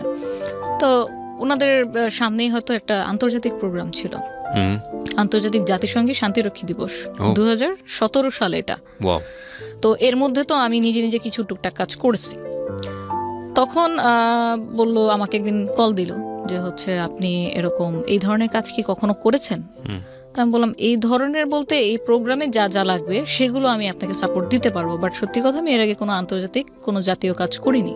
The thing is that honesty is the best policy. আমি সবসময় এটা বলি, আমরা ছোটবেলায় শিখেছি সততাই সর্বোৎকৃষ্ট পন্থা। আসলে না নিজের উইকনেসকে কখনো গোপন করতে নাই, পার্টিকুলারলি 2-1 জায়গা ছাড়া, সেটা অন্য জিনিস, ওই ডিসকাশনে আসা যাবে না আজকে। কিন্তু আমার মনে হয় এইসব ডিলিংসের ক্ষেত্রে, বিজনেস ডিলিংসের ক্ষেত্রে সবসময় উইকনেসটাকে ওপেন রাখা ভালো, যে স্যার আমি এটা পারি, এটা আমি পারি না, এই জায়গাটা আমার উইকনেস, সো এতটুকুর জায়গাতে আমার কনফিডেন্ট আছে, এতটুকুর জায়গাতে আমার নাই। এতে করে হয় কি, যিনি আমাকে নিয়ে ডিল করছেন তারও কনফিডেন্টটা অনেক বেশি গ্রো করে, যে না আমি একটা অনেস্ট মানুষের সাথে ডিল করছি। রাইট। এবং এই জিনিসটা আমাকে অনেক গ্রো করতে অনেক হেল্প করেছে। যেমন আমি ওনাদেরকে বলেছি যে আমি এর আগে কখনো কোনো ন্যাশনাল বা ইন্টারন্যাশনাল ইভেন্ট করিনি, বাট কর্পোরেট ইভেন্ট করার এক্সপিরিয়েন্স আমার আছে। সো আপনাদের একটা ইভেন্টে কি কি লাগবে, কোন স্টেজ লাগবে, কোন গেট লাগবে, কোন ব্র্যান্ডিং লাগবে, ওখানে চিফ গেস্ট কি মাননীয় প্রধানমন্ত্রী থাকবে না মাননীয় রাষ্ট্রপতি থাকবে না অন্য কেউ, আমাকে ওভাবে বললে আমি ওই অনুযায়ী আপনাদেরকে ডিজাইন দিতে পারবো। সো ওই যে আমার ফার্স্ট অপরচুনিটি আসলো যে ঠিক আছে আপনি তাহলে একটা প্রেজেন্টেশন দেন, যদি আমাদের সিনিয়র যিনি আছে উনি যদি আপনার প্রেজেন্টেশন পছন্দ করে দেন বাজেট দিবেন, কারণ সরকারি প্রোগ্রামে হয় কি 6-7 জন মিলে বিট করে, তারপর সের মধ্যে কস্ট মিনিমাইজ করে যে সবচেয়ে লোয়েস্ট বিট করে তাকে কাজটা দেওয়া হয়। তো যেহেতু এটা আমার ফার্স্ট কাজ ছিল, এতটা সহজ আবার ছিল না যে আমি একদম আলাদিনের চেরাগ হাতে পেয়ে গেলাম। তো ওনারাও আমাকে আমার ক্যাপাবিলিটি টেস্ট করার জন্য আমাকে প্রথমে ওনাদের পার্সোনাল একটা ছোট ইভেন্ট আমাকে দেয়, যে তুমি যদি এখানে প্রুফ করে দেখাইতে পারো, তোমার কাজ দেখে আমরা বুঝবো নেক্সট কাজটা আমরা তোমাকে দিব কিনা, কাজ তো দিব পরের কথা, প্রেজেন্টেশন দেওয়ার পারমিশন তোমাকে দিব কিনা। সো আল্লাহর অশেষ রহমত যে ওই প্রোগ্রামে 100% স্যাটিসফ্যাকশন আমি ওনাদের কাছ থেকে নিই, এবং আমি আমার 100% 200% আমি দেওয়ার ট্রাই করছি, এবং আই এম ব্লেসড যে আমি ওনাদের মতো গার্জিয়ানই বলবো, কারণ আমার কাছে এখন সেনাবাহিনী একটা ফ্যামিলি হয়ে গেছে, আমার সেকেন্ড ফ্যামিলি। কারণ আমি গত 4 বছর ধরে প্রতিটা ইভেন্ট আমি সেনাবাহিনীর ইভেন্টই করছি, আমি সিভিল ইভেন্টের মধ্যে শুধু বার্থডে ছাড়া আর কোনোটা করিনি।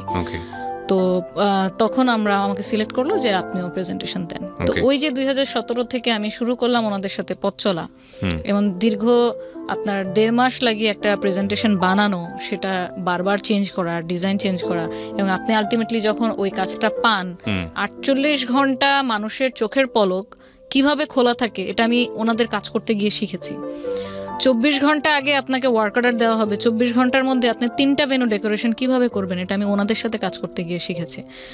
তো এই 4 বছরের মানে পেশাগত যোগ্যতায় বলবো যে আমাকে ওনারা জাস্ট মানে ওয়ান ম্যান আর্মি বানিয়ে দিচ্ছে। তো এখন যদি আমাকে অনেক অনেক মানে আমি কি বলবো, আমি খুবই গর্ববোধ করি এটা বলতে যে আমি সেনাবাহিনীর কাজ করি, কারণ আমার কিছু প্রোটোকলের কারণে এই ধরনের প্রোগ্রামের কোনো ডকুমেন্টেশন কোনো কিছু আমরা মানে পাবলিকলি এটা দেই না। এখানে আমাদের কিছু প্রোটোকলের ব্যাপার আছে, যতটুকু দেওয়া প্রয়োজন আমরা শুধু ততটুকুই আমাদের ফেসবুক পেজে দিই। তো অনেকেই ভাবে কি আমার পুরাতন যে ক্লায়েন্টরা যে আপু আপনি কি এখন ইভেন্ট করেন না, আপনি কি ইভেন্ট ছেড়ে দিচ্ছেন, তো তারা হয়তো জানে না যে ভার্সেটাইল ইভেন্ট মেকার হচ্ছে আমার কোম্পানি।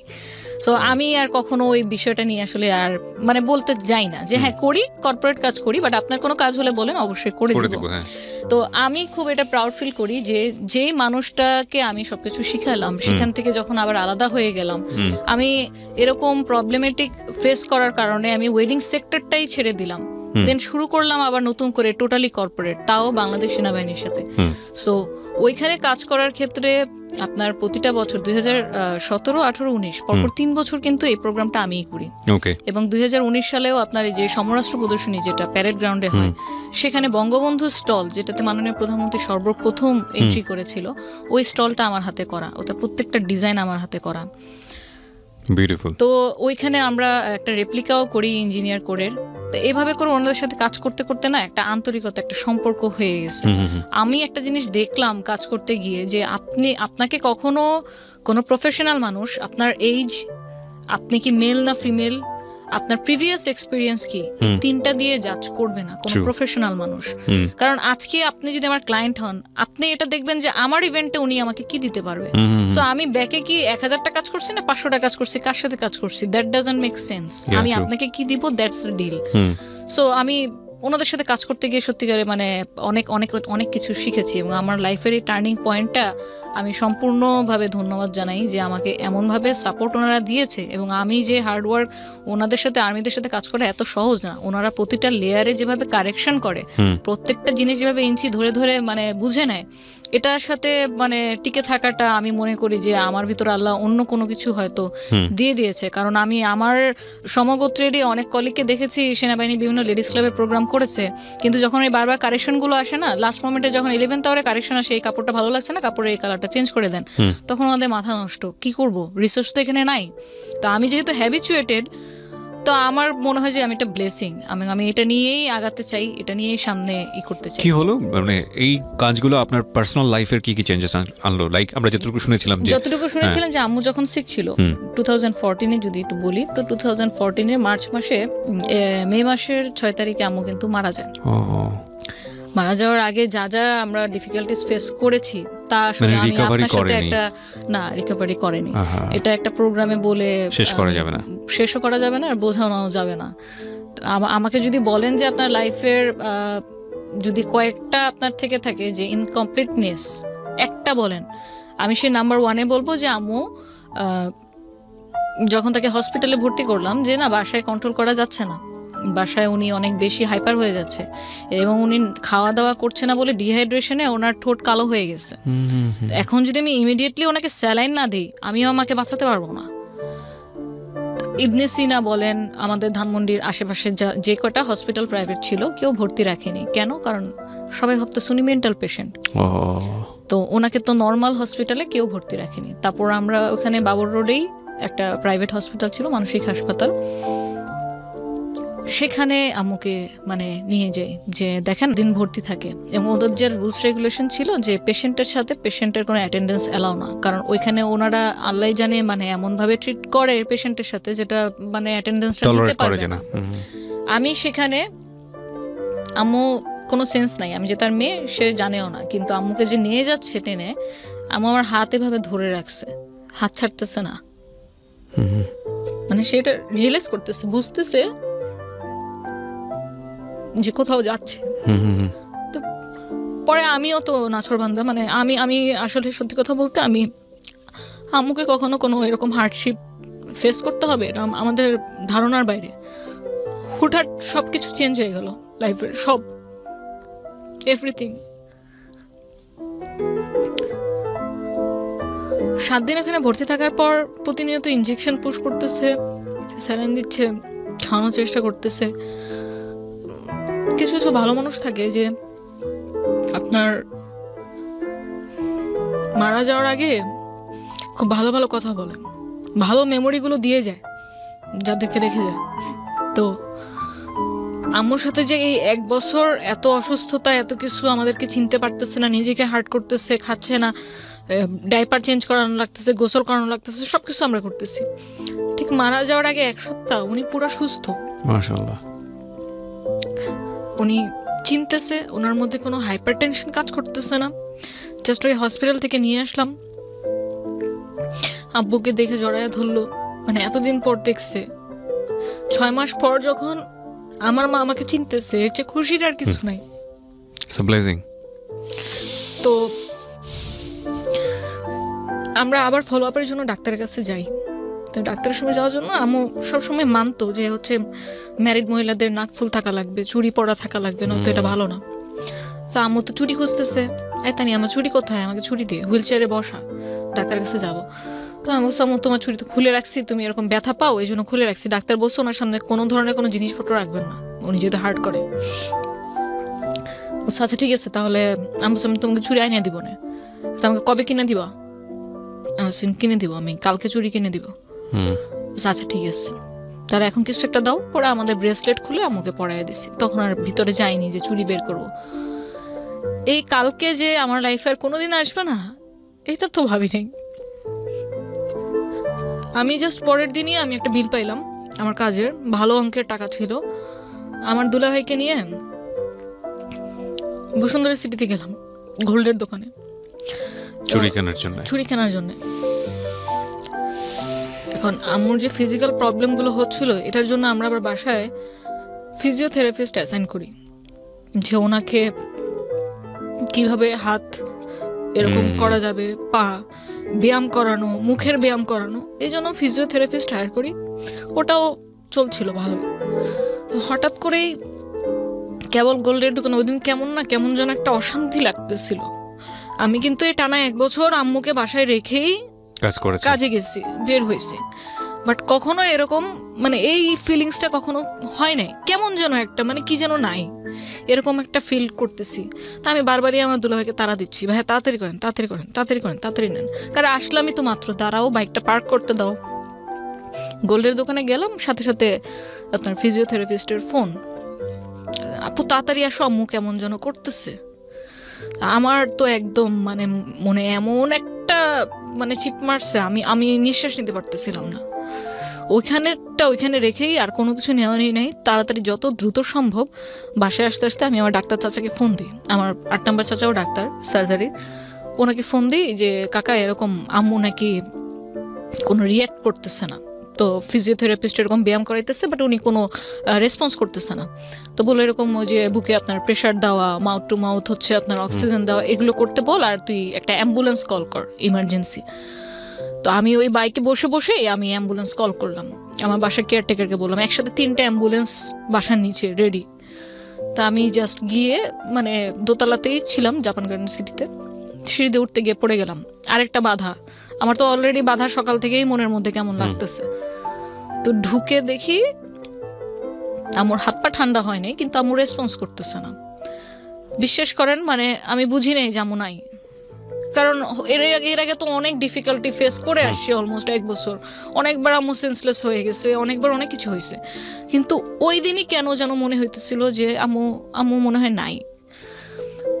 পরে আমরা ধরে টরে এগুলো বাসায় ওই ইনিশিয়াল ট্রিটমেন্ট দিয়ে কিছু হয়নি, আমরা পাশে সিটি হসপিটাল নিয়ে গেলাম ইমার্জেন্সি। তো ওইখানে সারাক্ষণই ধাক্কাইতেছি, আম্মু উঠো উঠো উঠো উঠো, কথা বলো, আমি আসছি তো, তোমার জন্য চুড়ি কিনতে গেছিলাম, চুড়ি নিয়ে আসতে পারি নাই, যাবো, তোমার নিয়ে যাবো, চোখ খুলো।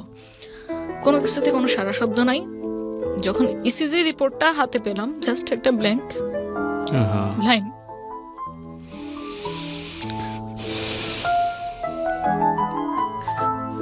আই এম রিয়েলি সরি যে আপনাকে এরকম একটা মোমেন্টের মধ্যে দিয়ে নিয়ে যাচ্ছি। আমি একটা কথা বলি প্রিয় দর্শক এবং শ্রোতা, এই ভিডিওতে আপনারা দেখতে পাচ্ছেন না ফর সাম টেকনিক্যাল রিজন। আমি এমন একটা জায়গায় বসে ভিডিওটা করছি যেখানে দুটো ক্যামেরা বসানো যায় না। সো শুধু একটা কথাই বলতে পারি আপনাদেরকে যে এই 30 ইয়ার্স বা 31 ইয়ার্সের লাইফে তানিয়া যেটা ফেস করেছে, আপনারা হয়তো কেউ কেউ তাদের ব্যক্তিগত জীবনে অনেক বেশি ফেস করেন, কিন্তু এই মেয়েটা বাংলাদেশের সামাজিকতার জায়গাটা থেকে যে আপস অ্যান্ড ডাউন ফেস করে আজকে নিজেকে যে জায়গাটা এস্টাবলিশ করেছে, সেটা একটা ভয়ঙ্কর যুদ্ধ। এটা একটা অসাধারণ মোটিভেশনাল স্টোরি। আমি রিয়েলি সরি যে আপনার মাকে 2014-তে না, কত সালে উনি চলে গেলেন? 14-তে চলে গেলেন, এপ্রিল মাসের। আপনার বাবা তো এখনো বেঁচে আছেন নিশ্চয়ই? হ্যাঁ, আবু বেঁচে আছে। আবু ভালো আছে, সুস্থ আছে। করোনা পজিটিভ ছিল, 15 দিন হসপিটালে ভর্তি ছিল, এখন ভালো সুস্থ। তো এরপরে কি হলো? মানে 2014-তেই তো আপনার আবার বিজনেসটাও ডিভাইড হয়ে যায়, ওই সময়টাতেই একই ঘটনা, একই বছরে, মানে দুটো ট্র্যাজেডি। রাইট। তো হচ্ছে প্রফেশনাল লাইফ আর হচ্ছে আম্মুর পার্সোনাল লাইফ। বাট আপনি গিভ আপ করেন নাই? আমি গিভ আপ করিনি কেন ভাইয়া? আমি মানে বয়সের তুলনায় অতিমাত্রায় আমি প্র্যাকটিক্যাল। তো মন খারাপ কার না হবে? যার মা নাই তার কেউ নাই। আমার এত সাকসেস, এত মানে অলরেডি অ্যাসেট আমি ক্রিয়েট করেছি কাজ করে, অলরেডি একটা সামাজিক একটা পজিশন আমি নিতে পারছি। বাট এই সব কিছুর ভ্যালুর সাথে যদি আপনি মেজার করেন, আম্মু নাই, আমার কাছে মনে হবে আমি আসলে খালি। আমি যদি একটু শর্ট করে কোশ্চেনগুলো করি আপনাকে, আপনার সাথে এখন কতজন এমপ্লয়ি কাজ করছে? আপনার ভার্সেটাইল ইভেন্ট মেকার আমার হচ্ছে বেতনভুক্ত আছে 15 জন। রেগুলার বেতন পায় আপনার এখান থেকে? বেতন পায়। ওকে। এবং আমি যেটা মানে আস্তে আস্তে যেটা আমার গ্রো করছে বিজনেসে, যে আমি যদি যতদিন নিজে স্বাবলম্বী না হব, আমি আমার ক্লায়েন্ট হারাবো। কারণ এত কম্পিটিটিভ মার্কেটে আপনাকে টিকে থাকতে হলে আপনাকে কস্ট মিনিমাইজ করতে হবে। সো আমি যখন আমার লাইট লাগতেছে, সাউন্ড লাগতেছে, ট্রাস্ট লাগতেছে, এলইডি লাগতেছে, যেহেতু কর্পোরেট কাজ সব করতেছি কন্টিনিউ, আমার গ্লাস সিস্টেম লাগতেছে, আমি যখন হায়ার করতেছি তখন কিন্তু এখানে আমার ব্রোকারকে একটা চার্জ দেওয়া লাগতেছে। আস্তে আস্তে টাকা জমিয়ে আমি এই জিনিসগুলো নিজেই কিনে ফেলি। মানে এগুলো সব আপনার নিজের এখন আছে? হ্যাঁ, আমার নিজের আছে। সো আমি যদি অ্যাসেট ভ্যালুর জায়গাতে যাই, আপনি রাইট নাও তো আপনি এমবিএ কমপ্লিট করেছেন বোধহয়? আমি মাস্টার্স কমপ্লিট করেছি অ্যাকাউন্টিং থেকে, ওইসিটি কলেজ থেকে 2016-এ। এবং এরপর আমি আইসিএমবিও করেছি লেভেল 2 পর্যন্ত। ওকে। আপনি এরপরে নিজের প্রতিষ্ঠানটা গ্রো করেছেন, কোথাও জবের জন্য ট্রাই করেননি? না, জব আসলে আমার ছোটবেলা থেকে কখনো করার ইচ্ছা ছিল না। সো আপনার এই অ্যাসেট ভ্যালু যদি বলি, আপনার মাত্র 6 বছর হয়েছে আপনার প্রতিষ্ঠানে, অ্যাসেট ভ্যালু যদি বলি আপনার প্রতিষ্ঠানে, সেটা কত? আমার আনুমানিক এটা 35 লাখ প্লাস। 35 লাখ প্লাস এই মাত্র আপনার 6 বছরে? এবং সেখানে 15 জন মানুষের 15টা পরিবার আপনার এটাতে ইনভলভ। জি। আপনার বাবার ঋণের কি অবস্থা? আব্বুর ঋণ অলমোস্ট 95% আপনার মানে সলভ হয়ে গেছে। আমার চাচারাও অনেক এটাতে বড় একটা অবদান রেখেছে। আপনি নিজেও অবদান রেখেছেন? আমি নিজেও আব্বুকে এখন পর্যন্ত সাপোর্ট দিয়ে যাচ্ছি। ফ্যামিলিটা টানার ব্যাপারে আপনি মুখ্য ভূমিকায় আছেন? হ্যাঁ, কারণ হচ্ছে আমার ছোট বোন তো হচ্ছে যে দুজন পড়ালেখা করতেছিল, ইমিডিয়েটলি যেটা আমার ছোট, সে অলরেডি মাস্টার্স কমপ্লিট করে ফেলেছে, ও টিউশনই করতেছে। বাট তার চেয়ে ছোট যেটা আছে, ওর পড়ালেখার খরচ তো স্টিল নাও বিয়ার করতে হচ্ছে। এবং আমি যে 2010 থেকে জার্নিটা শুরু করলাম আমার ব্যবসায়িক জীবনে, আমি কিন্তু 2010 থেকে আব্বুর কাছ থেকে ওই যে 100-200 টাকা করে পকেট মানি এখন পর্যন্ত আমি আটানাও নিইনি। এই 20 বছর আমার পড়ালেখার খরচ, আমার চিকিৎসা, আমার শখ, আমার আহ্লাদ, আমার সবকিছু পূরণ আমি নিজেই করেছি। আপনাকে আমি প্রশ্নটা অনেক শুরু থেকেই করবো ভাবছিলাম, সেটা হলো যে যেই ভূমিকায় আপনি ছিলেন সেটা একটা ছেলের ভূমিকায়। আমাদের সামাজিকতার দৃষ্টিভঙ্গিতে সবাই চিন্তা করে যে একটা ছেলের ভূমিকা এটা। আপনি কি ধরনের প্রবলেম ফেস করেছেন, বা আপনি একই সাথে প্রবলেমের জায়গাটা না গিয়ে বরং আমি এই জায়গাটাকে যদি ডিফাইন করতে চাই, যে একটা মেয়ের জন্য আমাদের এই সোসাইটিতে গ্রো করা সহজ কিনা? না, এটা এখন পর্যন্ত দুঃখজনক হলেও সত্যি, এটা এখন পর্যন্ত সহজ না। কারণ দেখেন, যদি আমার লাইফের উদাহরণ দিয়েই আপনারা বুঝতে পারবেন, খুব শিক্ষিত একটা পরিবার, আমাদের প্রত্যেকটা চাচা বাবা সবাই অনেক শিক্ষিত। তো শিক্ষার যে অভাব আছে তা কিন্তু না, প্রচণ্ড শিক্ষিত পরিবার। তারপরেও তার কিন্তু মেন্টালিটিতে আসছে যে এই যে কাজের বৈষম্যটা, তুমি এই কাজ কেন করবা, এটা তো একটা কামলা খাটার মতো কাজ। তো এই জায়গাটাতে কিন্তু এটা কিন্তু শিক্ষার কারণে হয় নাই, পারিবারিক থেকে কিন্তু একটা বাইন্ডিংস আমার ছিল। আমি কিন্তু প্রথম 6 মাস কিন্তু জানাতে সাহস পাই নাই যে আমি এই কাজ করতেছি, কারণ আমি জানি প্রবলেম ফেস করতে হবে। এবং এর মধ্যে আরও যত ধরনের ইনসিডেন্ট হলো আমার সাথে, যেমন আমার একটা ছিনতাই হয়ে গেছিলো, ল্যাপটপ চলে গেছিলো, আমার 4 টেরাবাইট আপনার ব্যাকআপ ছিল সেটাও চলে গেছিলো, তারপরেও আমাকে এখানে সার্ভাইভ করে থাকতে হবে, কারণ আমি জানি আমি বিজনেস ছাড়া বা আমার যেটা বলি যে আমার শখ থেকে এটা নেশা হয়েছিল, নেশা থেকে পেশা হয়েছিল। সো প্রত্যেকটা এন্টারপ্রেনারের উচিত সে কাজটা করা যে কাজটা করলে তাকে মনে হবে না যে সে অ্যাকচুয়ালি কাজ করতেছে, কাজের মধ্যে মজাটা। তো সমাজের দৃষ্টিকোণ থেকে বললে আমি যে ধরেন এখন তো অনেকটাই মানে বলতে পারি যে আমার ফ্যামিলিগত যে দৃষ্টিকোণটা ছিল সেটা অনেকটাই পরিবর্তন হয়ে গেছে। এখন আমার আব্বুও প্রাউড ফিল করে।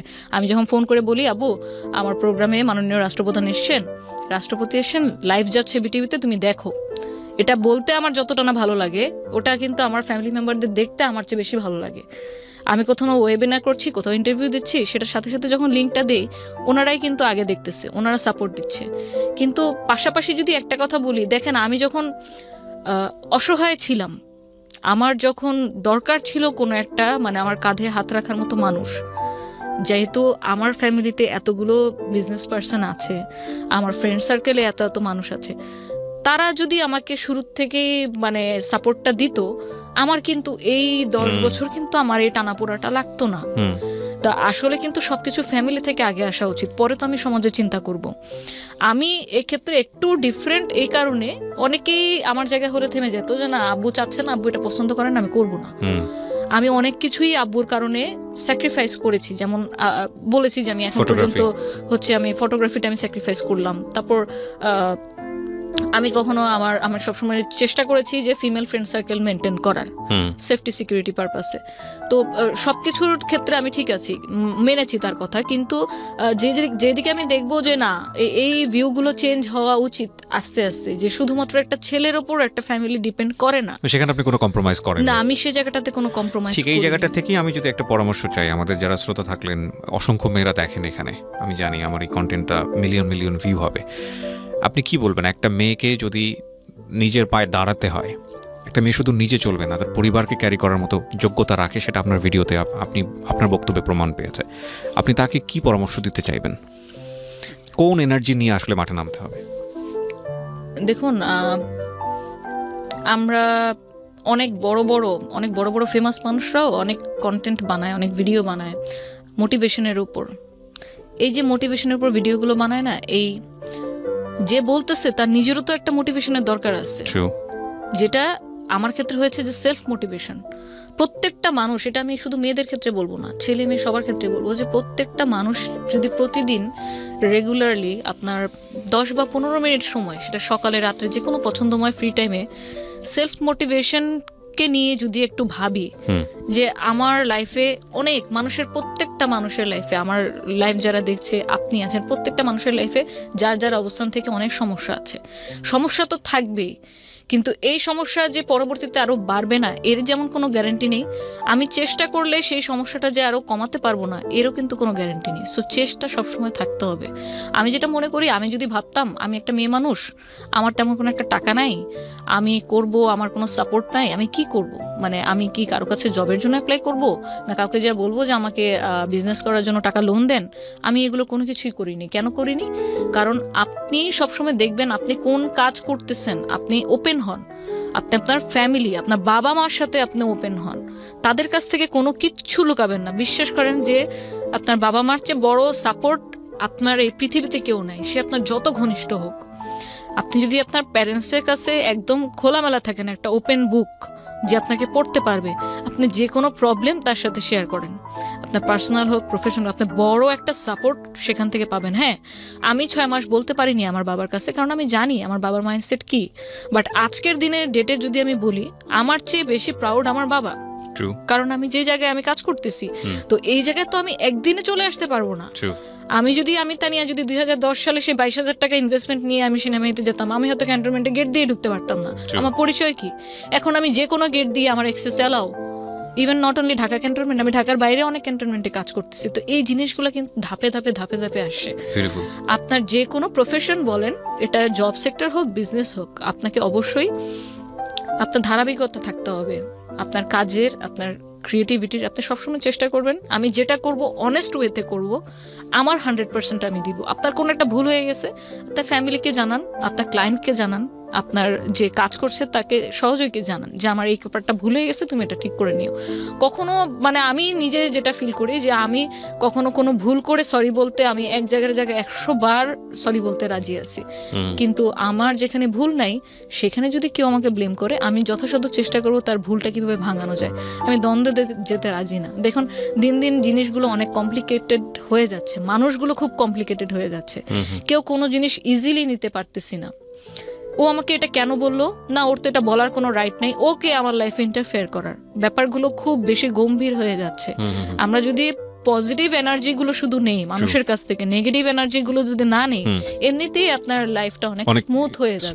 আমি এই জায়গাটা থেকে শেষ করতে চাই প্রিয় দর্শক এবং শ্রোতা, যে খুব চমৎকার একজন মানুষ, আমি তাকে ব্যক্তিগতভাবে অনেক পছন্দ করি, মুফতি মেনক। ওনার একটা খুব চমৎকার কথা ছিল, সেটা হলো যে লাইফ ইজ টু শর্ট, মানে জীবনটা এত স্বল্প সময়ের জন্য আমরা বেঁচে থাকি পৃথিবীতে।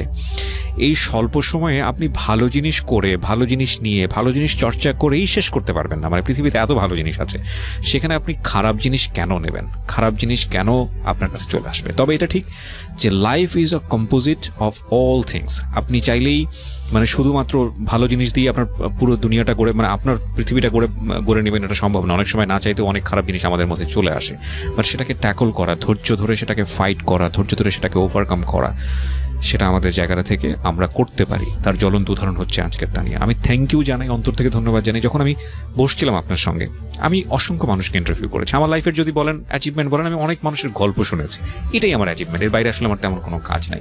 তবে আমার কাছে মনে হয় যে এই কাজগুলো করতে গিয়ে যে একটা মানুষের গল্প ধৈর্য ধরে শোনা, তাকে সেভাবে উপস্থাপন করা, এটাও একটা বড় ধরনের দায়িত্ব।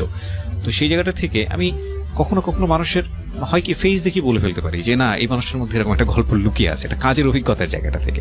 তো আমি যখন আসছিলাম স্টুডিওতে, তখন আমার কাছে মনে হচ্ছিল যে আমি একটা অনেক চমৎকার একটা গল্প আপনার কাছ থেকে শুনতে যাচ্ছি, বাট সেটা যে এতটা বেশি ইমোশনাল হবে, বিশেষ করে আপনার মায়ের পার্ট